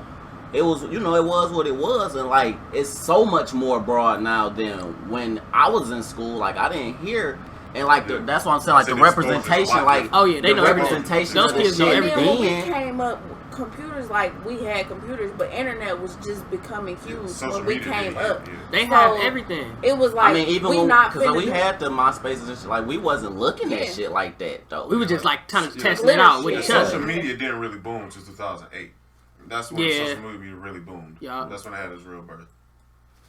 But I feel like that's the same thing. Like, okay, I was doing an assignment for one of the classes, and they made me, like, you had to pick an article on media perception. It was from one of my media classes, and it happened to be, like, the study was a study on how women perceive themselves, young women perceive themselves, body image towards what's going on now. The younger generation is much more aware that what they see on TV is fake, but they also aware of what they need to do. I did an assignment like that in college. I do believe that. So I feel like it's the same. It's kind of one and the same. Like the younger generation is a lot more aware and can see a lot more, but they also a lot more aware that like that's not necessarily reality. They got all them smarts, but they don't use them. So they know all of that, but they fucking dumbasses. I'm serious. I mean, yeah, because even in that study, it was like they know all of that, but they still they can choose they pick and choose. They filter what they want. True. And I deal with every day. Exposure. I deal with but fucking kids every day. Yeah, I'm glad you said that too. That's a really good point. One of the I was. You got a niece. Yes, I have a niece. Yo, she 4. So I want nigga shit. Cause I want to do this right. Cause Inkari don't talk. Let's say she's watching Keeping Up with the Kardashians, or Catching Up with them? Keeping Up with the Kardashians, and you know kids go through that phase. Oh, I love them. Oh my god. Yeah. And she into the straight hair and shit now versus the movement basically. And you know how your mommy is like. I love your mama to death. So your mama like no. Yeah. How are you going to explain that to her? Explain what to her? Like she idolized one thing just to be like, but that's because my actual thing was like towards like younger black girls. Like they're not black, so it's like to the Kardashians. I don't know. Because I was like, black girls, they're not black. But I'm like, alright, make the connection. She's not exposed to it though, so I don't know. Nala would be different because we don't watch. Well, I don't watch reality TV unless it's something. So he's saying if she was, though. He's saying like take it as a person, like if she was. Like how do you handle it? Yeah, I'm saying like if she was. Well, because I guess based on the cartoons and shit that she watches now, it is sometimes when we'll go to a store and my mom be like, pick out a doll, and she picks out blue eyes, blonde hair Barbie, my mama was like, put that shit back. And she grabs the black one. Like, she just got a Barbie that was like, her name was like a fashionista, and she has red hair, the brown skin, and all of this stuff. And my niece was like, I don't want her. And my mom was like, why? She was like, she looks like the hood rat down the street. That's real. And it's weird watching her like interact with people because she'll say stuff like that, but then at the same time, when we want her to get a white Barbie because he's like, okay, maybe we need to diversify it, she'll be like, no, I don't want her. She wants the one that looks. She live like, on her own terms. Yeah, she wants the one that looks like the Asian. She wants the one that looks like the Mexican. She don't. She gonna buy a fucking hula hoop next time. She might get a white doll every once in a while, but she's really not into it.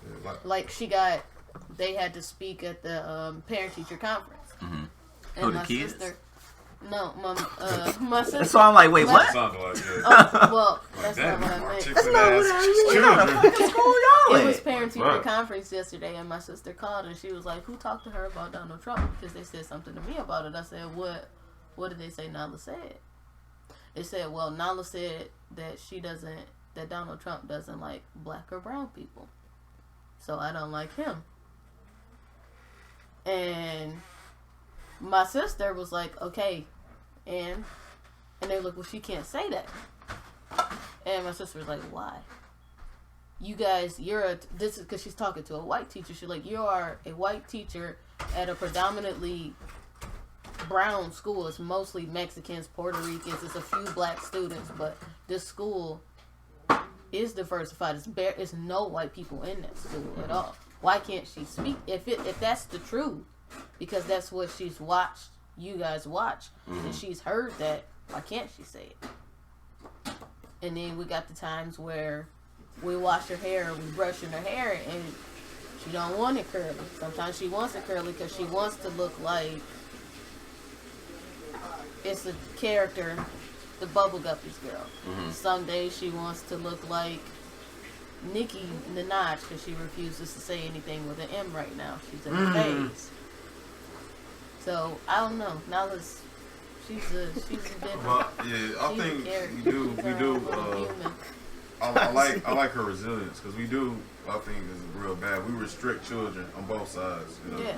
We restrict children a lot. Even like with the like doll thing, like we do like try to push black dolls. Yeah, but I think that hurts just as much as it helps. You know. You want to know something that's real great for kids? Fucking anime. Them kids that watch, if you really pay attention to anime, it's beautiful. The kids that watch anime compared to the little nigga kids that want to be tough and all that. Oh, wrong. I don't know what the fuck that is. That's what we laughing at. But those them nigga kids that want to be tough and they go and pick at the anime kids. Those anime kids are the ones that really stick together. Because you watch anime, I'm sure. Like you said, it's beautiful. Especially with young women.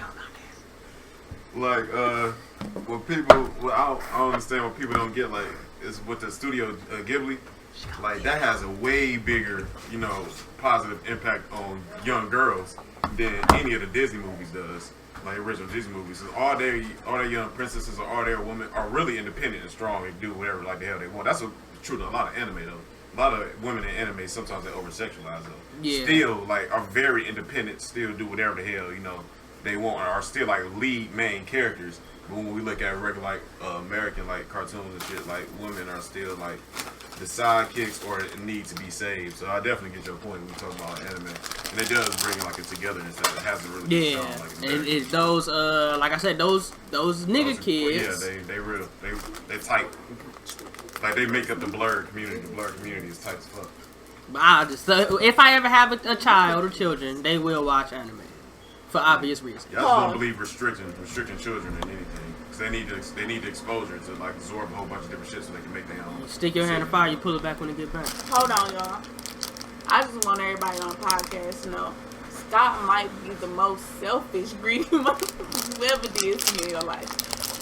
Let me give y'all a little bit. If you my friend on Facebook, y'all know. Let me give y'all some backstory, cause I call. I say, do anybody want anything from the gas station? Bro. I get niggas what they want and more. Movies, They asked me for some gummy bears. I said, you got a preference? You want some?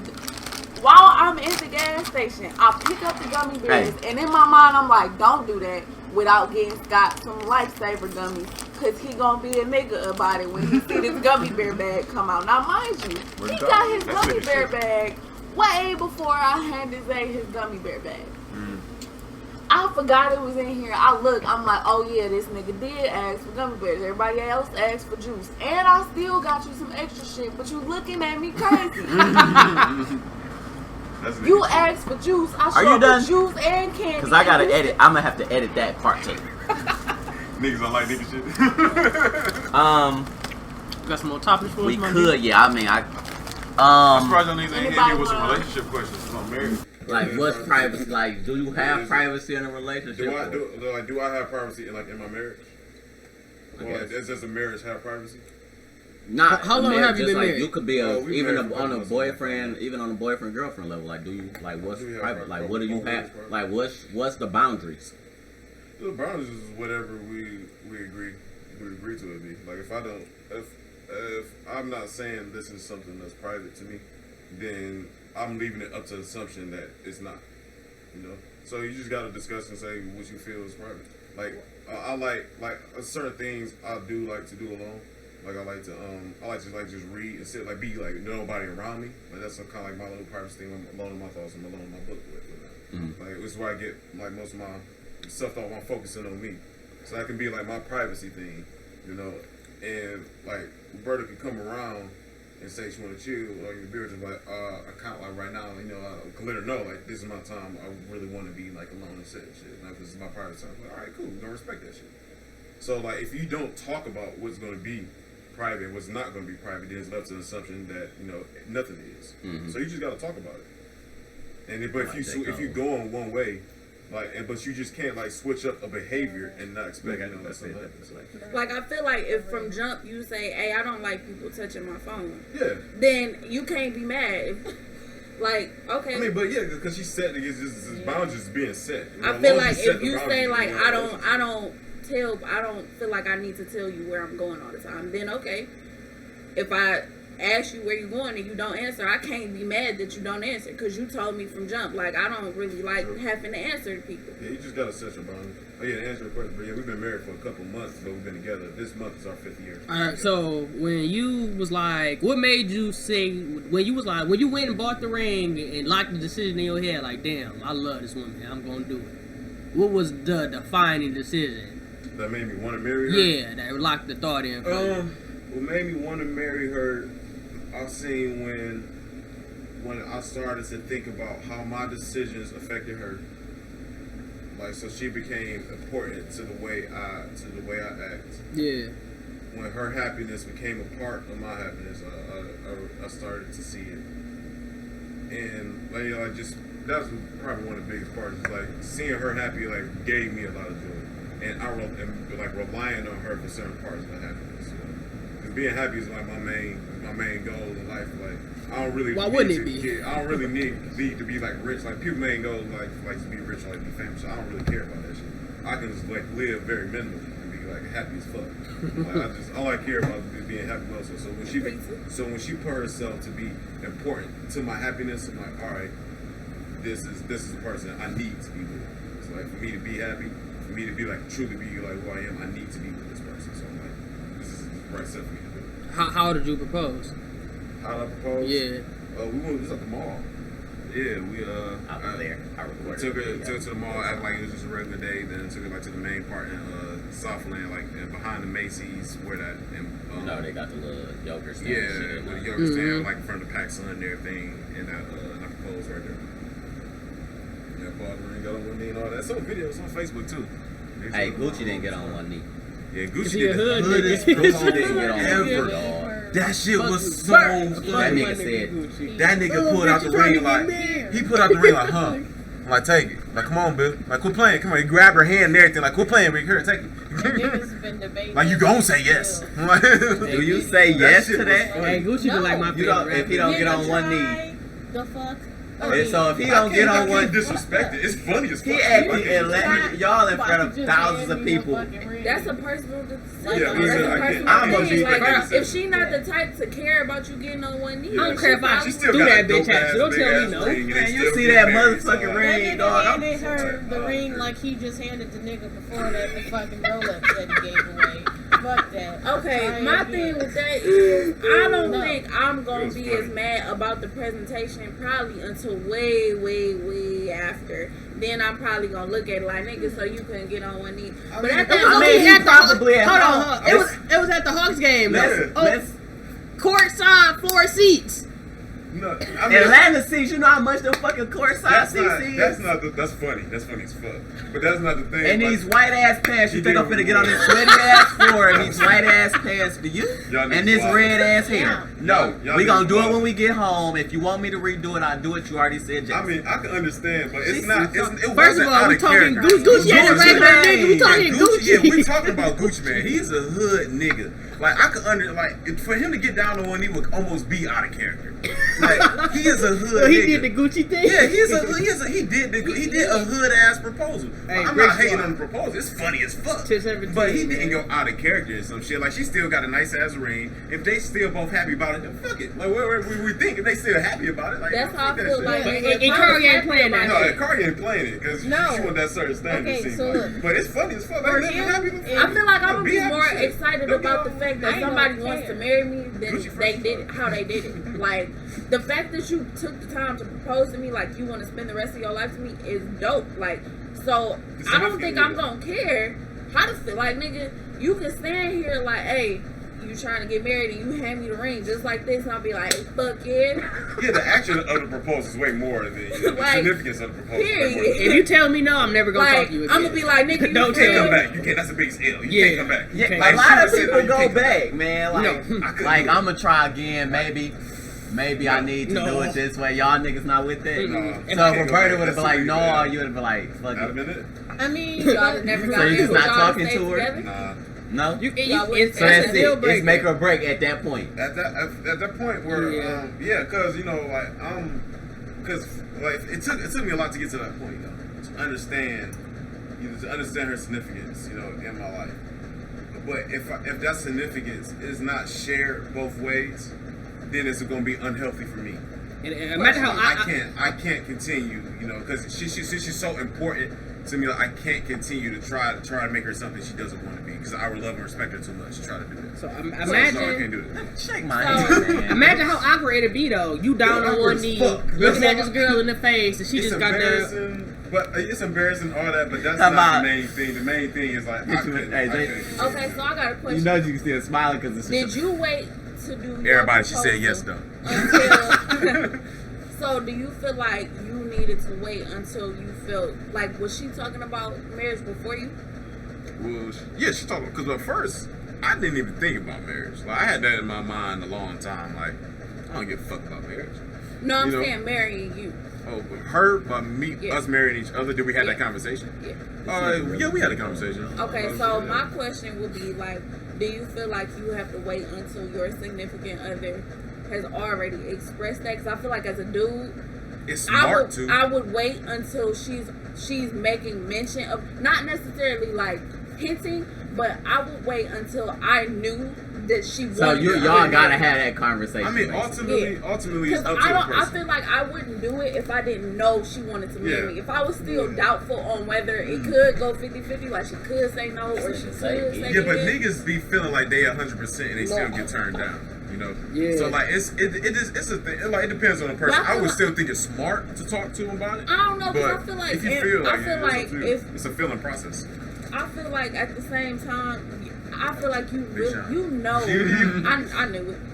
I feel like only the real niggas in the room caught that, because then Kari looking sideways as fuck right now. Nigga got Asian on me like that's a real ass quote. I feel like you know deep down if that's really a thing. I feel like if they really want to be with you. Like I said, no, you know what the other person's doing. You never know what the other person is doing. Because you're an individual. At the end of the day, you're still an individual. True. There's tons of people, like I said, that got down 100% thinking, she about to say yes. And she like, nah, nigga. Like, that shit happens every day. I feel like you don't necessarily know that person well enough. I feel like that was premature. You never know somebody. You never completely know somebody.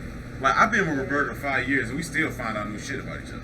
I mean, like, because we grow. Because your main goal, I think, for a relationship to really succeed, is to be willing to grow with each other.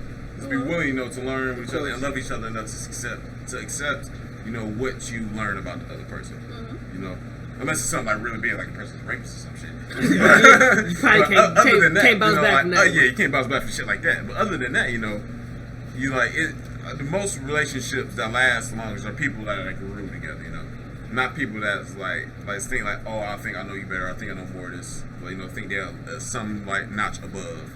Like, you feel me? Like, it gotta be more of an equal term. But I don't really think people. This is my personal opinion. I don't really think people that should get married to people that within the big age gap, because there's gonna be some sense of inequality. Because it's gonna between some people, unless y'all both on the same wavelength. But a big age gap is gonna be some sense. How big? I was about to say, what you? I would say between a 5-year age gap is too big. It's too big for me. Because you would think I've been here a little bit more longer. I know more about they go, or a person just have more experience or some shit. And they can be honest. Thing could be a more, but then they can be honest and can be right about stuff. But if they get to the other person, it's gonna feel like you just trying to talk down. And sometimes the other person might be talking down. So a big age gap, I think it's not good for a relationship. I always wondered, because I feel like if you trying to marry me, please know that I want to marry you. Because I feel like if you don't know that I want to marry you, don't do it. Because I might say no, and I might it might be a make or break it type thing. Like, my mama got proposed to 3 times by the same nigga before she said yes. That nigga's persistent. And my thing is, I'm not persistent at all. I'm not persistent. Yeah, you tell me no, I'm done with you. But I also feel like they was together 7 years. So by the 7th year, she said, yeah. My thing was, I felt like you proposed for the first time at the 3rd year, and the second time at the 5th year, and then the third time at the 7th year. And I feel like if you was around that long, you should have known that she didn't want to marry you. That's how I felt. Right. But you said she said yes, though. So it's a yes after the time. And I'm like, I feel like you should have knew at year 3, because you've been around long enough to be able to tell that maybe this ain't what she want right now. This is the thing. This is the thing with people though. People change their thoughts. Somebody the woman can be thinking about marriage, what long with the dude, until the dude proposed. Then she got new thoughts in her mind. She can think all right, maybe I don't want to do this. Maybe I'm not ready maybe I'm not ready to get married. Maybe I'm not ready for this step. Even though they have talked about it before. Like I said, it depends on the people. It's always smart to talk about it. Good luck. Increase your chances. But it's never 100%. Like, Roberta could have still said no. Like, it's never. It's never that second nigga theory. I love you too, Bree, but I'll spend the Russell Westbrook. It wasn't gonna be pretty. It's never 100% because people are still very much so individuals. No matter how much you know a person, they're still their own person. Mm-hmm. Like, people need to gotta understand that in relationships. Like, I'm in a relationship with you, but I'm still me. That needs to be spoken. That needs to be talked about in relationships. Like, it shouldn't be a controlling thing. Y'all can be one together, but y'all still 2 different people. So people can change. Like I said before, if I say, will you marry? If I get down on one knee, look you in your face and say, will you marry me? And you don't say nothing but yes.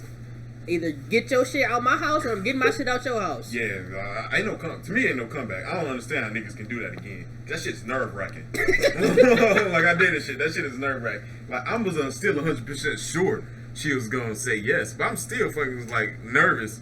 I was still shaking a little bit, pulling the ring out my pocket and everything. I was still nervous. I watched a couple niggas propose. They was all nervous. Yeah, it's a nerve wracking experience. And you humbling yourself too. So what if she proposed to you? If she proposed to me? Fuck no, I'm not marrying you. I mean, if I love her enough, if I'm ready for it, yeah. No. I mean, because I'm down with that shit. I'm not. It's me. Is if I was ready, to be married. It's not happening. If she proposed to me, I'm not doing it. Ever. Don't do it.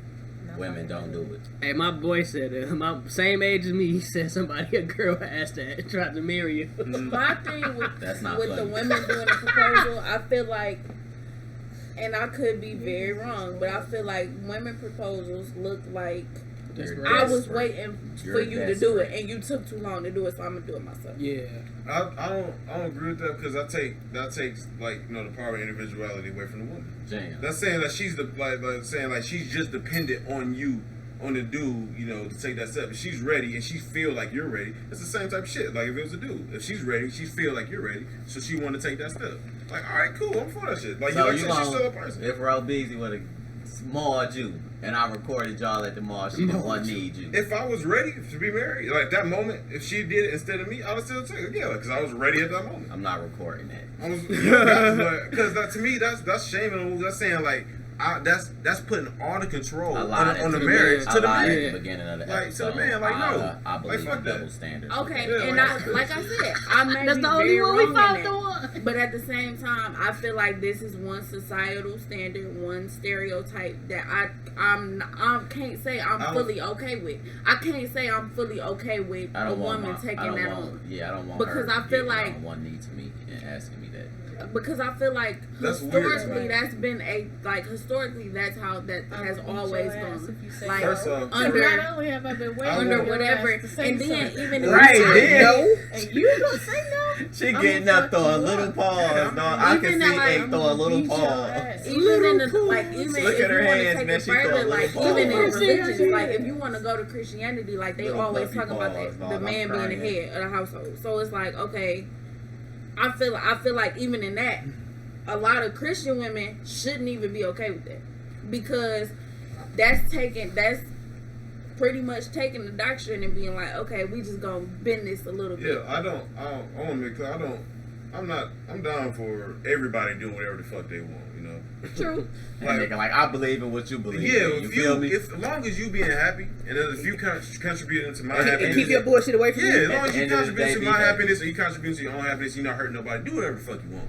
Like at the end of the day, if a woman proposing to you, I found it interesting, like that you said that because when niggas was talking about women being submissive, not being submissive, proposing is a big thing of submissiveness. Yeah. You're literally you giving yourself up to this person. I'm giving myself to you. Will you accept me?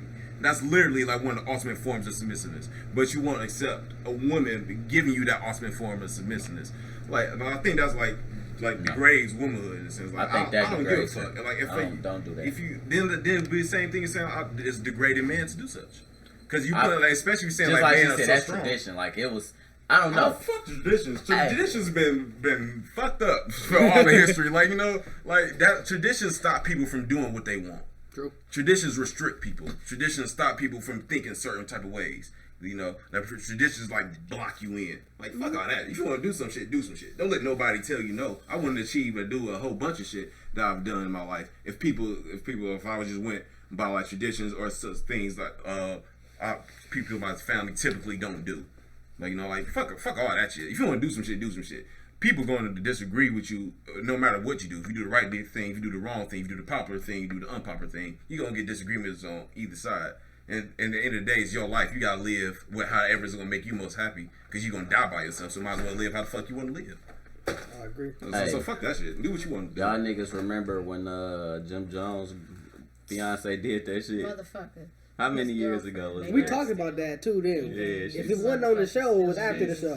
How long is an engagement too? She's Because it ain't still that his fucking long. fiance. Yeah, engagement shouldn't be long. We got married in a couple of Jim months. Jones is dipset. Okay, your He in New engagement was York. super quick. She- If I was in Yeah. middle You school, yours is the standard. But she's Would you still. You don't need to propose? that's a type of And thing I am like you gotta 22. that's like a restriction. Like And y'all if you not want to get married. married soon, get married fucking soon. We could have just went to Vegas. I'm Like, not. Yeah. I'm not. No. The motherfuckers been engaged since I was in middle school, getting ready to go to high school. that's weird as fuck. Legit. No. Legit. I don't I'm understand not wrong gonna be engagement. somebody's fiance or girlfriend for fucking ever. No. I don't understand Absolutely long engagement. So, That shit's so question. weird. At what point after you've been engaged, how long is it before I can be like, okay, niggas, we gonna do it or not? Y'all should honestly, you should have a plan. Y'all should. I was about to say.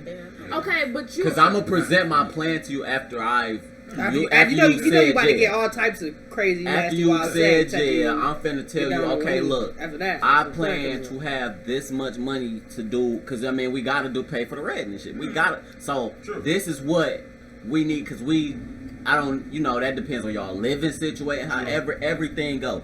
I gotta put this plan out to you. So we still got bill. We gotta manage the bills and shit. So this is this. I'm gonna stack this money. It's gonna take me to fly your family here. We gonna do it here. All of that gotta be in it. Catering, everything. Because then you never know if she want her wedding the way she want it.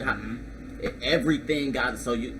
I feel like, but like she said, I don't know. I don't have a time limit, but y'all should have a plan to where y'all can be like, okay, we could be able to do this in 2 years. You should. I'ma help. I'ma throw this on it. You know.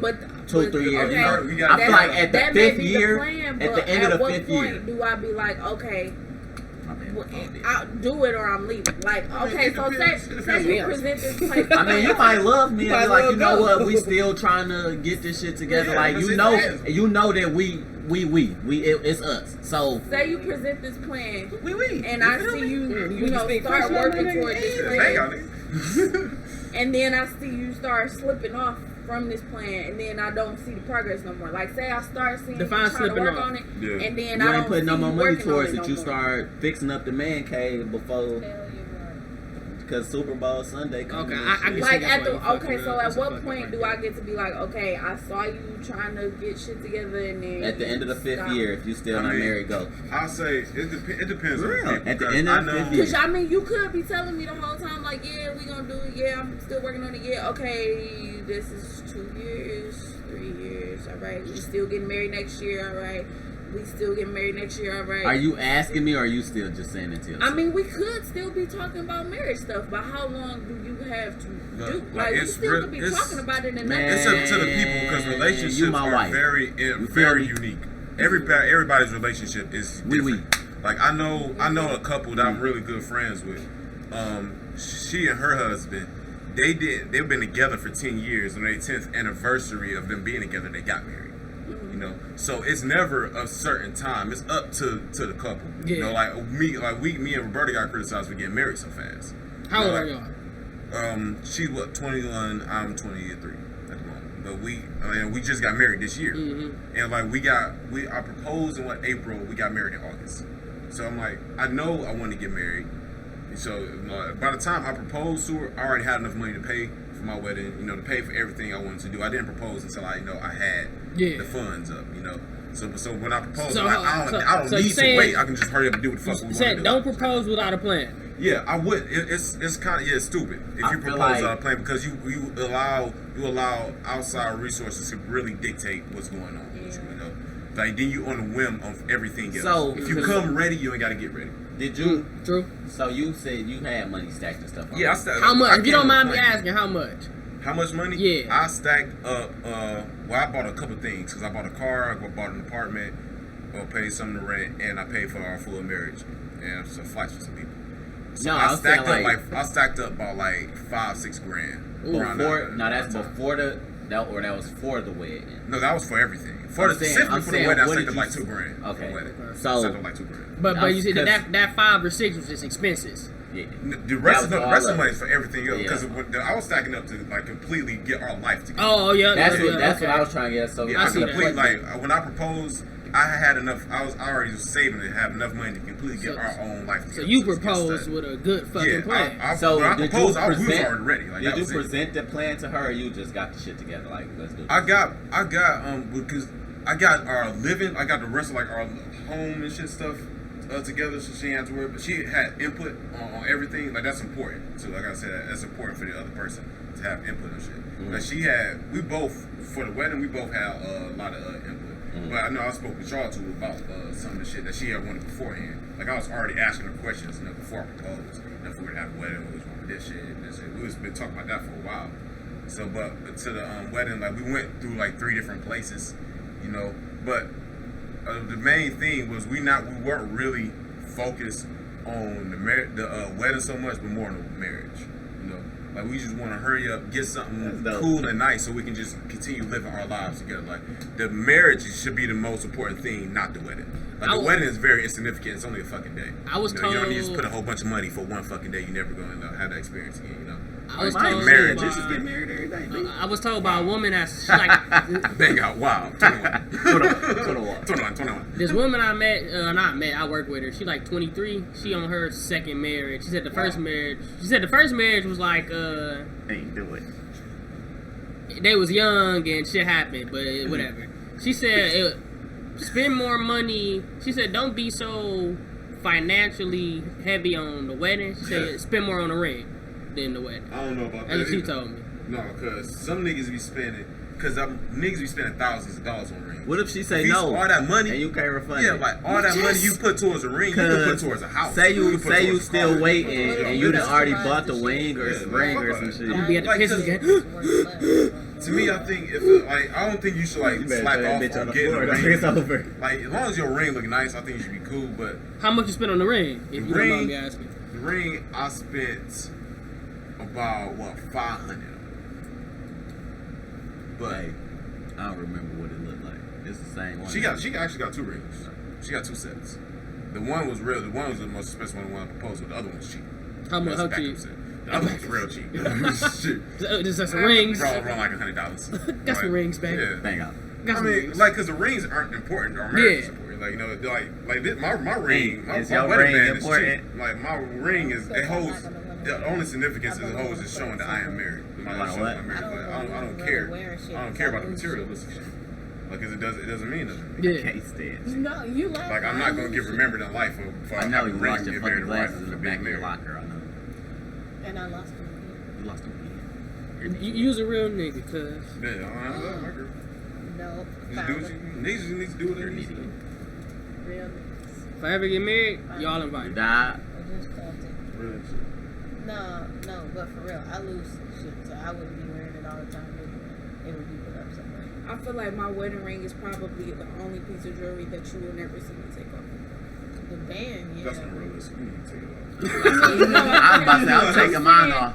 I'm saying you're not gonna catch me without it on if I'm out. Regularly, you gonna have your ring on. Like that's the only thing where I'm going to wear that consistently. Like don't buy me like other jewelry is cool. I'm not gonna play it like that. Like, but I feel like the wedding ring is the only thing that I'm going to wear on a consistent basis where you gonna see that bitch gleaming whenever you see me out. Oh yeah, going on in public, I can feel that. But it's gonna be time to go forget. Like if you doing some shit, you gotta take it off. Like wash the dishes or you doing something. But I don't feel like I'm that type of person. I feel like once that ring is on my finger, if I gotta take it off to wash them dishes, I can't wait to put that bitch back on so I can look you at married, it. once you married for a while, you gonna forget. You just gonna forget. I don't feel like that's me. I don't think you gonna forget. Like if you take I gotta take my ring off every day when I go to work because I can't wear it at work. You know, so like I got to. Like, I'm not gonna forget it at work, but I'm gonna forget. Like if I'm doing something at home, I need to take it off. I might forget to put it back on at home.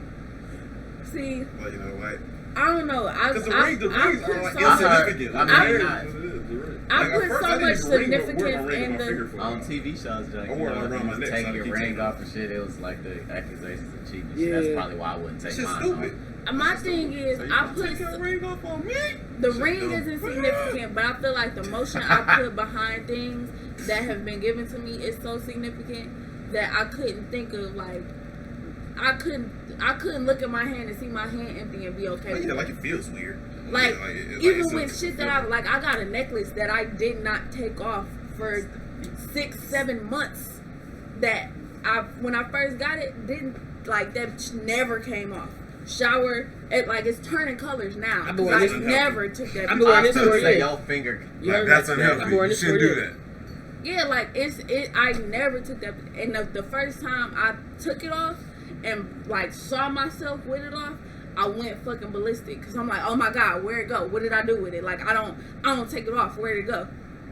Yeah. And then I found it and I'm like, okay, calm down. Yeah, I'm just saying it's practical for you to have your ring on for for a certain amount of time. But during your first couple months of being married, because you still off that high of you being getting married, But I'm just saying it's not impractical. You can ask I guarantee you, ask like 5 married couples, and so they're gonna say like, I left my ring off, like for some reason or another, like you know. But see, the married couples I know, I've never seen, like even when they in the house chilling, I've never seen the women. I mean, they wear it for most of their lives. I'm saying, but I'm not saying it's times they're gonna take it off, and so they might forget to put it back on. I was like, because it's not like. You know, crazy for that to happen. That's the only point. I mean, I know it's not crazy, but I feel like it's very much.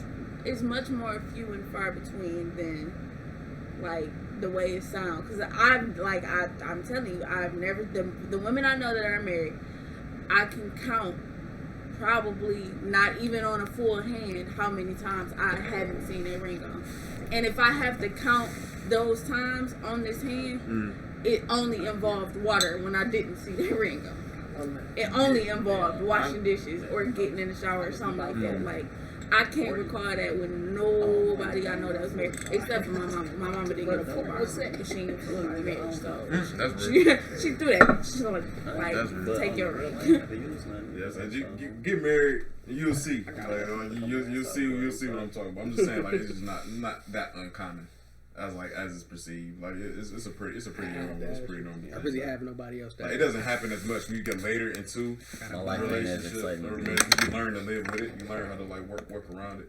Like I'm wearing my ring on my finger a lot more. Like I said, at the beginning, I had to constantly keep taking off for work, so I just put it on a chain and like just tuck my chain in. You know, because it just practically made more sense to me. You know, but now I'm getting more used to it. You know, having my ring on, so I'm incorporating more into my everything else I do. But I'm just saying it's not uncommon for the person like to go out like just forget to put that ring back on. Well, don't marry me and go out without your ring with your boys, cause I'm looking at you when you come back in like I don't see it shining. What if I came home without my whole finger? What if my whole finger was gone? Like you better go find that goddamn finger. Cause y'all know, I mean, y'all know y'all seen it in TV shows, like people at the bar, like, do you see a ring? No, I don't see a ring. Go for it. Yeah, that's still up to the person. Like, turn them down if they're married. Like you said, like you gotta have the confidence in the person you're marrying and shit. I mean, yeah. So that's the ring really holds no significance other than to show other people that you're married. Yeah. You know. But marriage is nothing but a regular relationship that you financially invest in and that you show off. That's pretty much all a marriage is. I feel like a marriage is more so for other people's satisfaction than for your own. Like in the general sense of a marriage. I thought that way too until I was ready to propose. What? I thought marriage was more for other people than it was for the people that's actually getting married. You know, the significance of I'm literally sharing my life with you. And I'm literally giving you everything. You have a stake in everything I own. Is a huge, significance. And I'm taking you before God and before the law and everything to show, for this to be real. Like I'm stamping this in history that we're going to be known. Like even when we die, we're still going to be known to be together. Mm-hmm. So like I've seen that significance when I was getting ready to propose. But before I got to that point, I didn't see it. That's still looking dope. I'm so happy, dog. Yeah, I'm happy as fuck. I'm living good as hell. That shit made me happy as hell. Niggas eating really good. Living your life. And I can't wait to Roberta get her career off the ground and everything. What does she do? She's about to get ready to go to school for interior design. Like I work in a factory. So I do hard labor. So I don't like that shit. Yeah. And we already discussed about it. Like, when she get her career off the ground, she start making enough money to support both of us, I'm gonna fucking retire. Like, then I'm just gonna do the housework and shit like that. Like, I got no problem doing it. That's easier for me. I want to do that type of shit. Like, I mean, I got this much hours to play the game, eat pizza and shit. Yes. Like, I'm ready for that. I got no problem with my woman supporting me. But, I got no problem working to get to that point, which is she can support me too, Like we are like a true partnership and a true like team. We are a unit, We really are like together and shit.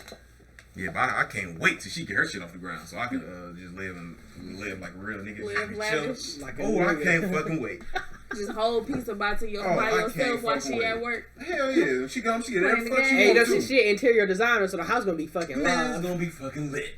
I can't fuck. Long as I can buy me a new game every month, I'm fucking straight. You gotta worry about Jay doing shit. I'm gonna be right here playing this game. Angry Orchard or Corona, I'm in the crib chilling, listening to some music, playing the game and shit. All day. Like niggas meet me up on Titanfall, hit me in the Xbox Live party, niggas lit. Shit, I can't fucking wait. I need that. Banana Play. Yeah, Banana Play store. What's that? Yeah, get them that Xbox Live for low. Jay, you bad. Why you ain't put your brother? He didn't want to tell me about it. Oh, I put him hit then. I was mad as fuck because when I was working at GameStop, they used to give us the free Xbox Live, but they gave it to me later than usual. So I bought the shit from Banana Play Store, and then they ended up giving me the free one afterwards. So I'm like, ain't this a bitch? But I still got the for 2 years. My junk ain't gonna expire till the end of next year. It's not gonna expire till then. So that's lit. Turn up. Yo, my married life is fucking. Did you see what I sent you, sir? Missed. Who you here? Mass Effect.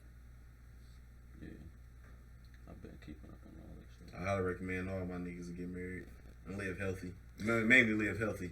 I need my niggas to eat right, so my niggas can live long to see to come up with me. Might not. I feel like some niggas is only gonna eat right if they get with people that can cook. Cause otherwise they just fucking screwed. Niggas just learn to cook. Like I learned how to cook for myself a long time. You need to learn how to cook for yourself first off. To make sure you got a way to source. You should have learned how to cook for yourself when you was fucking 14. Yes, you should have been learning earlier than that. No, because I know how to cook. Everybody should have. I'm too lazy to cook. Niggas learn how to cook. If I don't cook, okay, you should know how to feed yourself. If I don't cook before I you get some hungry, fucking hot pockets. Cause if I don't cook before I get hungry, I'm not gonna cook. I'm gonna go buy food. I don't mean that. I mean actual cooking, not hot pockets and noodles. I need a live-in girlfriend for me to eat every day. That's smart. I mean, it's a smart practice. I just think it's wild. That's a smart practice. Cook before you get hungry. That's actually really smart. Most niggas should do that shit. What? That's dumb. Cook before you get hungry. I mean, because wait a minute. Once I don't like to wait on my food.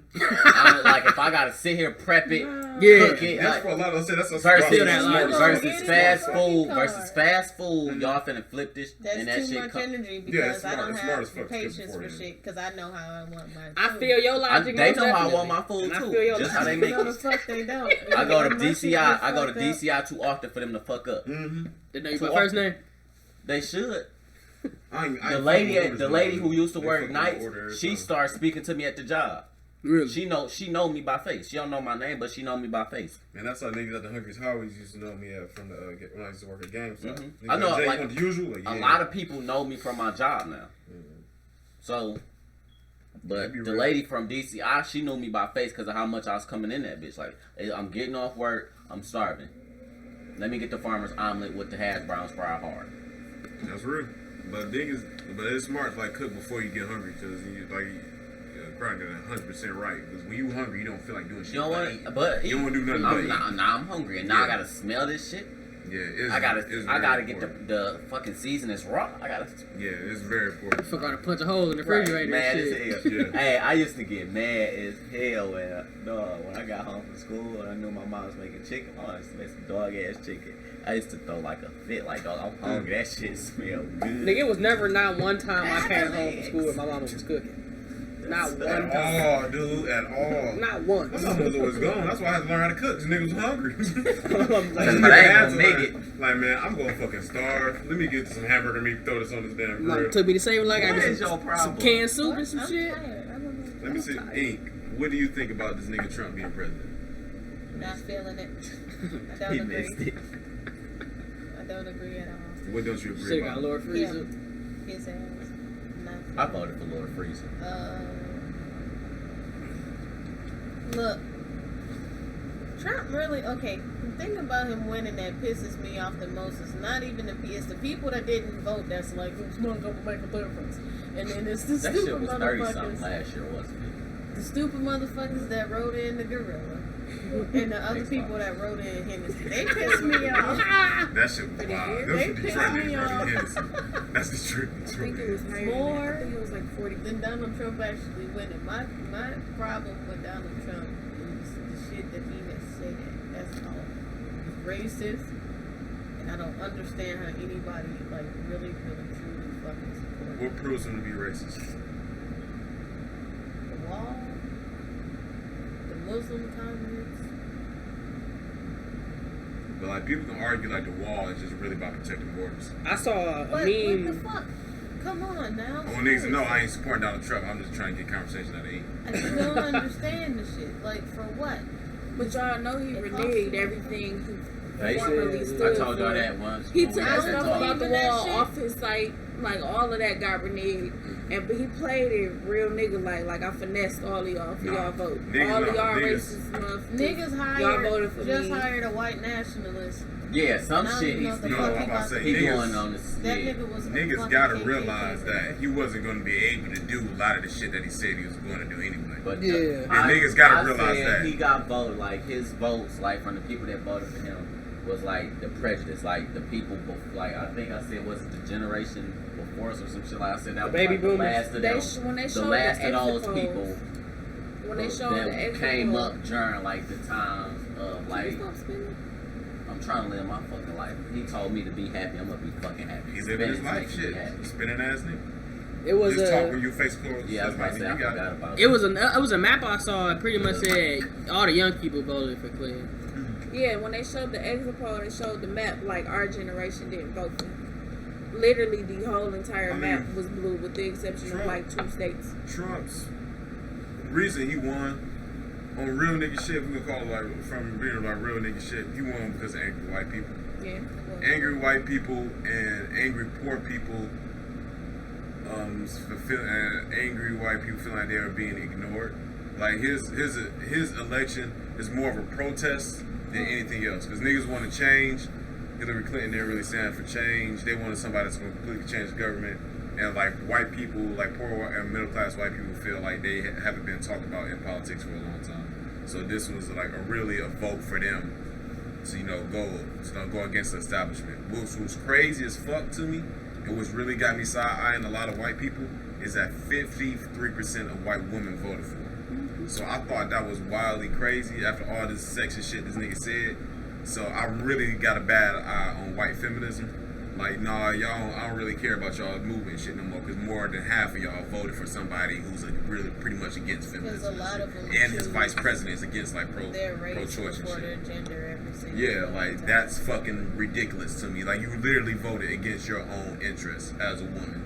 Like, these people are really trying to like propose actual laws to hinder you. That's dumb as fuck. Because really, Mike Pence, Donald Trump, like. Man, so I'm really sad because only his main base is white people and 23% of Hispanics. So I'm side-eyeing the fuck out of all white people, and 23% of Hispanics I'm side-eyeing y'all. I don't know what specifically which one, because a bunch of y'all different types of niggas, but when I find y'all, I'm side-eyeing y'all. Like, I went to high school with a nigga that like was on Facebook. It was a Mexican dude, and he worked at Walmart. He was a customer service. He was a fucking Trump supporter. I'm like, nigga, are you stupid? I mean, a lot of like I said, it was more of a protest. There's a lot of like people that's like not like them or not like racist and shit. But the bad thing is they not. There's been a lot of people like they said they just wanted that change. They wanted that change and they wanted to protest more than they thought about one the of the most interesting parts y'all in 40 years y'all gonna it's be fucking insane. Because he even talked about deporting like legal immigrants. I don't understand crazy. what change Mexicans wanted. What in a minute y'all gonna be the majority of this country. What was most interesting was like what? I don't understand. How they said his supporters came from Obama haters, Hillary haters. Like his support wasn't necessarily I support Donald Trump. It's just I don't support nobody else. It was a protest to the. And then on top of that, it was not even that. It was on top of I hate like political systems, and this nigga knows nothing about politics. So let's put him in. So I don't want them to do it the way they've been doing it. So let's put somebody that has no idea. Because his presidency got to be either really good or it's going to be really bad. Or he's not going to make it through. Yeah, or he's not going to make it, because like this is the first time in a very long time that our entire government has been controlled by one party. Yep. That Republicans control everything. So beforehand, especially with Obama, if something was going wrong in the country, one side can blame the other side for the shit happening. Mm-hmm. They can't do that shit now. And the thing with Donald Trump is he kind of split the party in half. He split like most Republicans are moderate and like progressive, and like a lot of hierarchy away from him. But they control a lot of the Senate. know, so like they can't afford to just block him on everything. So they block him on everything like Obama. Then all that this new support and this huge wave of support they got, that's gonna crumble to the Republican Party. Like they gonna say y'all keep doing the same shit. It's just y'all, just the Republicans. We about to lead a party and shit, and there's gonna be no more Republican Party. But if they go on and allow a bunch of this crazy wild shit to come through, then it's the same type of thing. Y'all fucked up the government. Y'all fucked up our country. Now we're about to lead the Republican Party because of y'all. So, you know, it's going to be real interesting to see how the hell they finesse this. But he essentially don't really got to do shit, but like just keep on going what Obama's been doing and just take all the credit for it. Because Obama, like really, his administration really set up a bunch of good shit to like already happen.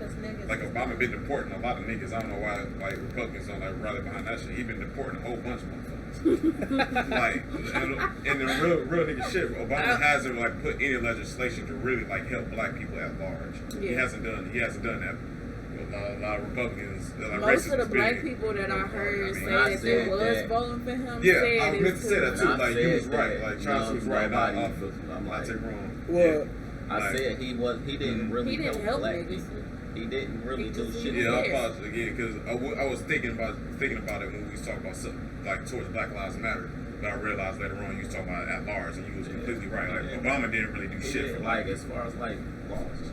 The black people that I did hear and like know personally that were Trump supporters, that was most part of their biggest argument was like, what you mad for? He ain't do shit for us anyway. Yeah, I mean, black people are like, if our president is Republican or Democrat, we really aren't going to see a change. I think we're going to see the most change from a third party candidate. Like, because we receive pressure from both sides. Like, racism is like bipartisan. It doesn't really matter. We still gonna get like because Jill Stein was wild, Gary Johnson was wild. That nigga is wild. Bernie Sanders should have ran as independent. I think he don't nobody get off a couch in the middle of a fucking debate and that nigga is really. I think he kind of dumb. I swear to God, I was gonna vote for that nigga. For he was a Republican. But he got some fucked up ideas too. Like he don't like think like raising the minimum wage is good. The only real progressive thing he got is like legalization of marijuana. That's what I was telling people. Like, do y'all know this nigga is just a Republican? Yeah, he really don't got. He calls himself more conservative. Like he really don't care about a lot of shit that niggas might be caring about. Does anybody really care? I think Bernie did. Yeah. It was no good. He ain't make it. I'm not feeling the 2020 Bernie shit already. I'm gonna just say it. I still really don't fuck. He might not make it to 2020. He gonna die. I really don't fuck with Hillary. Dying. Like, y'all I'm really mad at Hillary for not bringing up all the shit that Bernie made her talk about into the presidential debate. She didn't talk about climate change. She didn't talk about raising the minimum wage. Didn't they rig the election anyway? Isn't it about none of that shit. Obviously, they fucked Bernie over for the election anyway. Yeah, they obviously fucked him over. About that too when they came out with the he waited policy too long and all that shit. to fake support her too. Yeah. I've been happy if he didn't support her. Like, he'd have been a real nigga. Like, he been saying he ain't support her. She was saying, because I didn't know, she was saying how, like, it was more just have a job in the White House and shit like that. Like, I didn't know that. Nah, it was more just, I'm going to support her because I don't want Trump to win. Yeah, everybody knew that. But even with that, I feel like at the point you knew it wasn't going to be you, like, yeah, you have been saying you don't like her, but at the point that you knew it wasn't going to be you, I feel like you should have rallied to make sure it wasn't gonna be him. Nah, yeah, he did though. He's like after he lost, he conceded.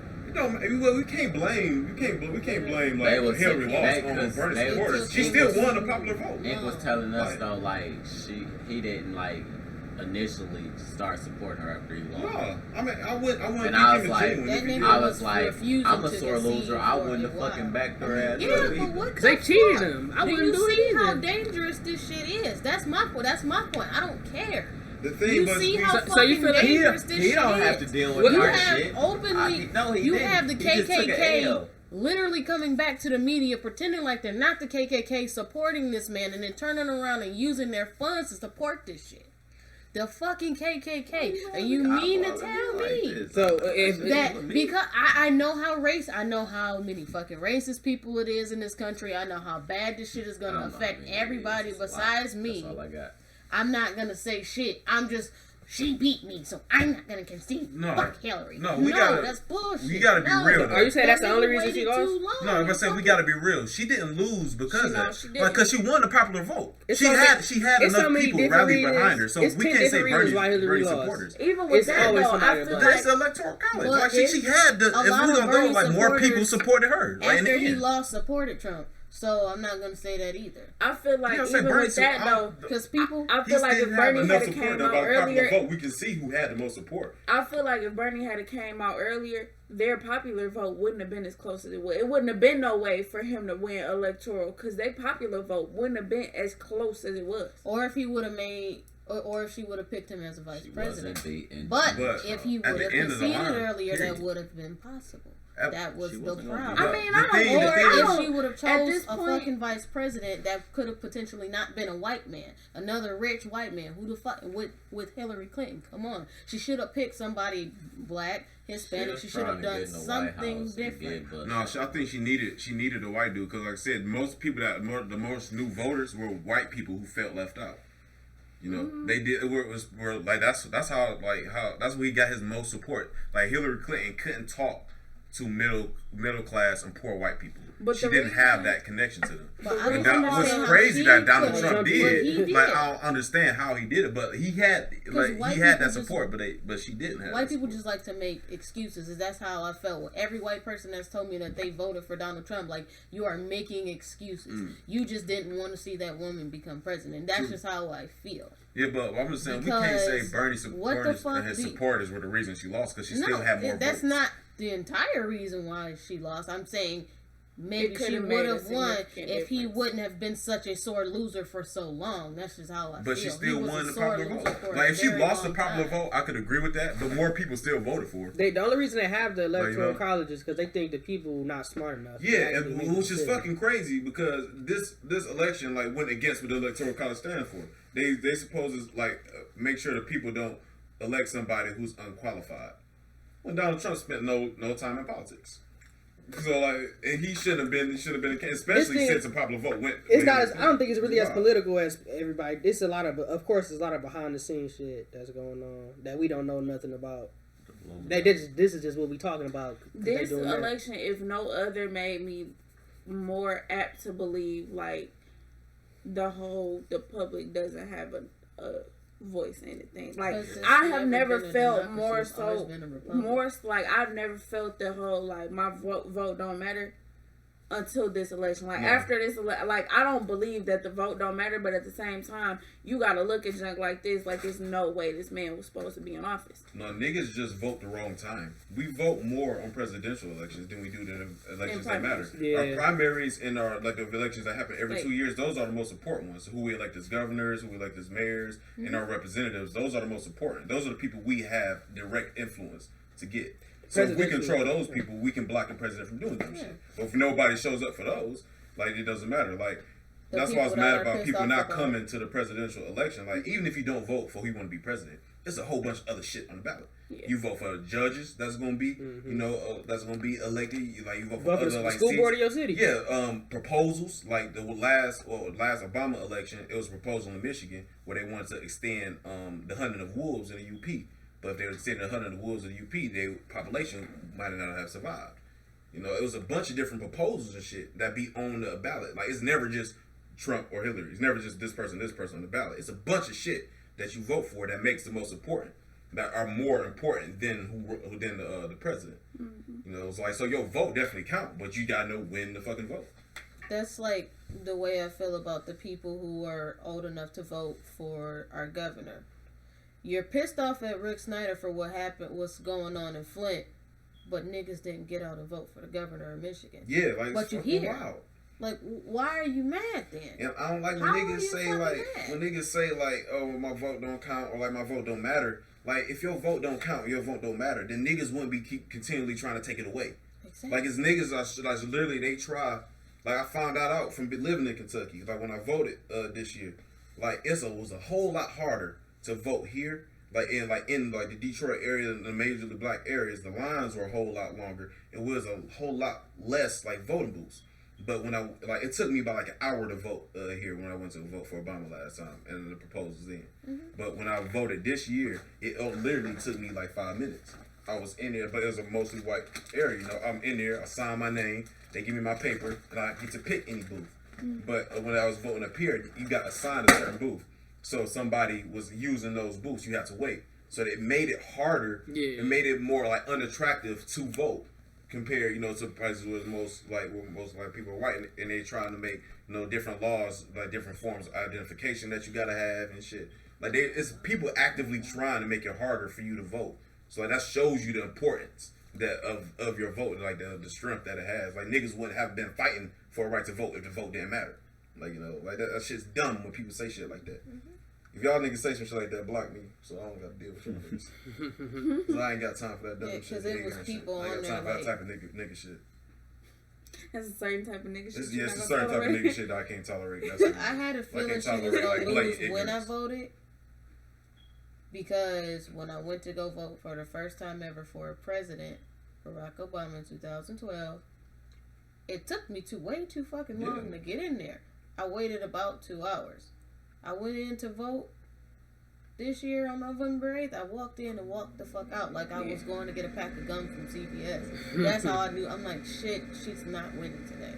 Yeah, and my mama was like, don't say that. I'm like, no, I'm saying it. Nobody showed up. Honestly, bro, I was more excited to go see Doctor Strange than I was to vote. That's what I did when I finished voting. I went to go see Doctor Strange. Because I wasn't really voting today. I don't care for Donald Trump. It's Mike Pence that kind of like... Mike Pence is a fucking he's I'm like, people do not understand. Like, this man literally in Indiana, I have a friend who has lived there her entire life. She was like, girl, let me tell you what this nigga wanted us. He wanted a law in Indiana passed saying that if you have a miscarriage, you have to plan and finance a funeral for your dead child. Indiana is the only state too under his governorship if somebody got convicted for having a miscarriage. Yeah. Like he's fucking. Like that nigga's fucking wild. Like niggas don't care though. Like I said, like white people. The thing about white people is they can live in ignorance. Their white privilege allow them to live in a certain amount of ignorance. Like social change won't affect them nowhere near as much as it's gonna affect women and people of color. But that's on the side. I had to fuck out a lot of white women because more than half of y'all that voted for Trump. Right. So I can't. My sympathy to y'all is kind of fucking limited. Because that's my whole message to people that I had like the conversations the day after at work. The white people that didn't vote. Well, it doesn't matter. Like, bitch, it don't matter to you because you white. But little do you know, it does matter to you because you're white and you're poor. You stupid fuck. You're going to be fucked. I want you to know that. They don't want you to know that. I want you to pick up a fucking book. That's all. This nigga Trump though, it gotta be the biggest playboy I've ever seen in my fucking life. Man. Like this nigga like lived his life not giving a fuck about certain type of people, then get them the support from a certain type of people. That's fucking wild. Like that nigga like poor white people and shit. Yeah, like poor white people, like they love the military. This nigga didn't give veterans money. This nigga like called like certain veterans, like I don't like prisoners of war and shit. Like people poor and working class white people don't like outsourcing labor. This nigga outsourced labor. One of his casinos in Nevada is built from Chinese steel and shit. Like this nigga I'm gonna do something different. Like don't pay his taxes. Like niggas don't like immigrants because they don't pay taxes. But this nigga don't pay taxes. And then the funny part is his tax sheet came out. Yeah. Like his taxes somebody really put out his taxes like publicly for the world to see, and nobody was like. It was like, what? Trump taxes, on to the next thing. Like, niggas been begging for Trump taxes for years. 2008 wore a sleeveless fucking dress. And Fox News, them white old ass men on Fox fucking News went wild. Oh, she's not fit. Oh, what if the other first ladies would have ever done this? I'm so appalled. This nigga has a model whore for a wife. Donald Trump ain't the only motherfucker she been with. 21. Somebody be savage. Niggas just really like, we just really just completely like, oh well, okay. I am very fascinated to see how that plays out. Yes, this presidency is going to be either really good or really fucking Twice as good. to get half. That's we all are 2 hours, damn near 2.5 hours. Like I said, I still gotta get up and take my ass to work the next day. Yeah, I work at Ain't none of them motherfuckers trying to pay my bills, none of my student loans, none of that. So I mind my own business. I voted just to say I voted. I'm sorry, y'all. Yep. Niggas was like, I just wanted the sticker to put on. So I don't have nobody in my face. How dare you not vote? You stupid motherfucker. Because I just feel I hate when people complain and then they didn't do shit, or they didn't even register. Yeah. If you didn't register, I didn't get scared until I didn't get. That's when I started getting scared. I started getting scared when we had the podcast and we was telling niggas to register. And the last day for registering was what was it, October 11th? 12. That's when I started getting scared because I want to say it was around like the 6th, 7th that we said it. I looked it up. I told them like, oh, it's the 12th. We was posting it. And I started asking people around me like, so did you register? And they like, man, I do that, before the election comes. Like niggas nigga, don't even know. Like, nigga, you know it's a deadline. They're like, when is the deadline? Like, nigga, 3 days from now. Like, oh, well, I'm not voting. That's when I started getting scared. When I realized how many people wasn't registered to vote, because I wasn't registered here. I was registered up at school, because my address was still on campus. So I knew, because I'm like, I got to change my address. So, I'd be straight. Hey, it's fucking easy to register to vote, too. It is. I shared a link. All you had to do on the link that I shared was go on the shit and put your information in. Yeah, you feel like the information not even very vast. You put very small. First name, last name, address. Your address. Yeah. And then your birthday, social security. That's it. Like, and I got my card in the mail telling me where to go to the vote and what precinct. I don't have a voter registration. That shit was easy as fuck. Like, you live up here too, though. You live in a predominantly black area. So, like I said, they just people making it harder for niggas to vote. I didn't see a voter registration card until I went up to school. Yeah. I had never seen what that looked like. Niggas are making it harder for you to vote, bro. Like, at the bottom of my job, we came out right before primaries. And at the bottom of where we had to walk out, like, is this big staircase. You walk up into the cab. So walking down is a table. We get to the bottom of the table, and it's 3 niggas with clipboards. Like, hey, you want to register to vote?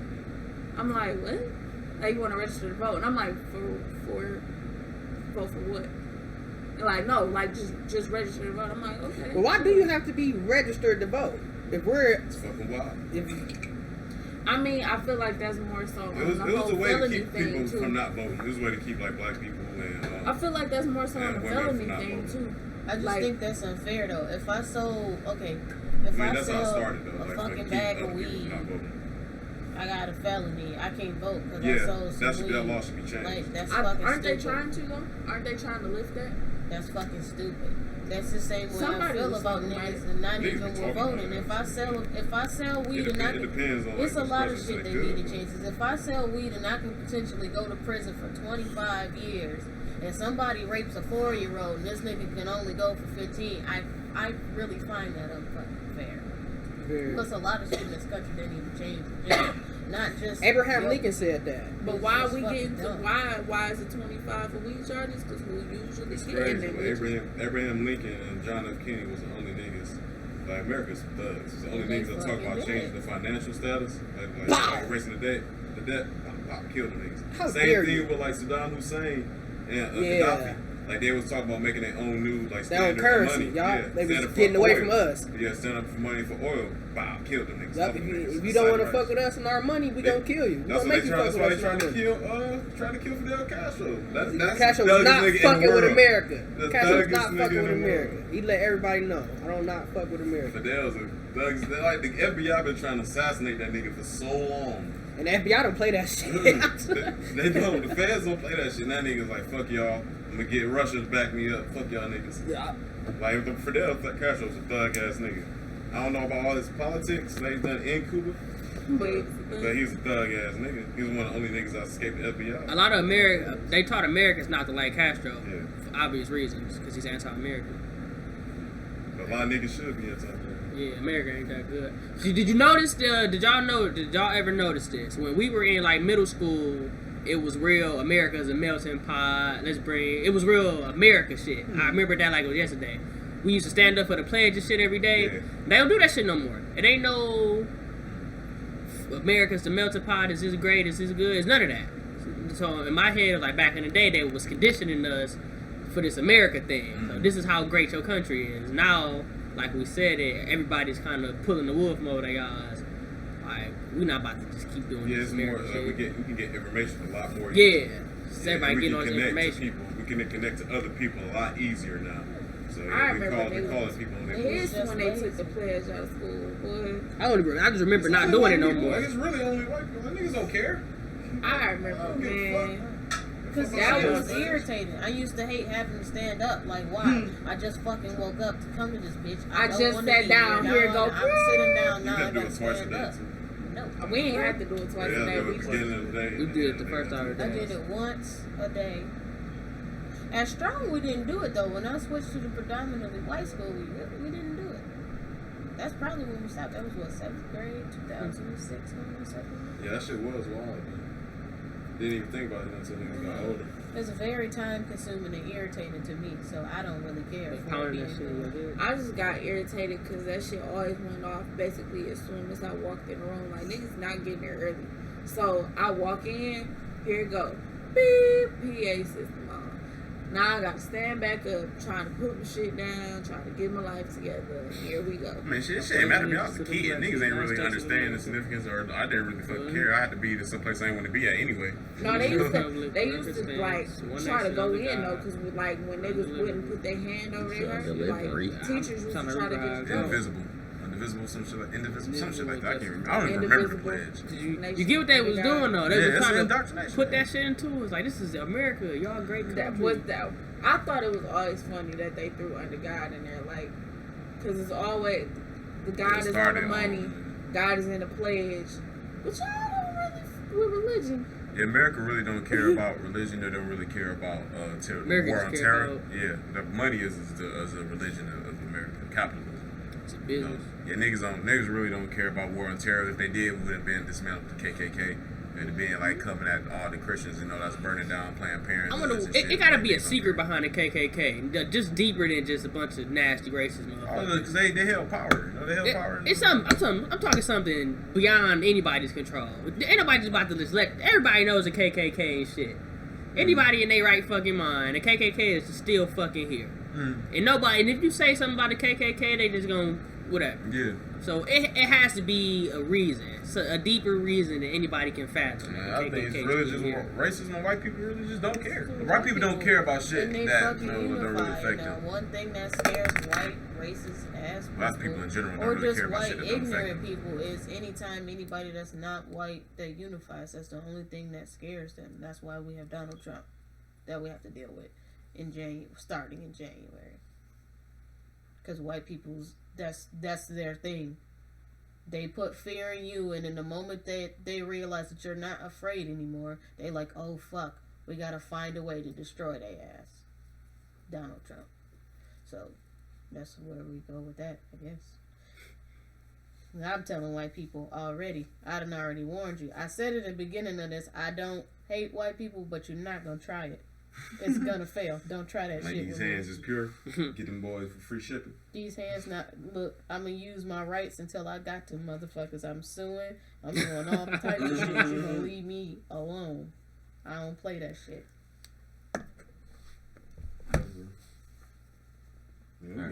Yeah, I was about to say, look, we ended this shit. On a. I think there's 2 parts. This might be Definitely 3. 2 parts. Yeah, cutting some of this shit off. It was like 3 hours? 2:32. Yeah, it made 2 episodes. As always, I'm leaving you guys with some wisdom. I got put on 48, what is it? 48 Laws of Power. Really? The one I'm leaving you guys with today is the 2nd law of power. Never put too much trust in your friends. Learn how to use your enemies. Okay, if that's the case, I'm gonna say something from the Art of Seduction. An emotional person is a distracted person, so keep your shit in check, my brother and or sister. No distractions, no emotions. Well, some emotions, no distractions. You leaving with any gems, any diamonds, any? Fuck niggas that tell y'all don't live how you want to live. That's my shit. Live how you want to live. Quick little educational shit. I want to get niggas on real quick though. It is a country in Africa that was founded by freed slaves from the U.S. and the Caribbean. Niggas need to rebuild that shit. It's called Liberia. Look it up. I actually, my auntie texted me a couple of weeks ago and was like, "Are people from Liberia?" That's where my mom from. That's what's up. I need to go over there and check it out. Yeah, it's a country founded. It was a colony, but founded like when they freed the slaves, the American Colonization Party like put the freed slaves there because they knew they was gonna have some slaves there because they knew they was gonna have a better experience than living in America. And Marcus Garvey wanted to be a people, get blacks to move there, so it could really build up the country. But European influence blocked that shit. I know you played Assassin's Creed before. Yeah. You have.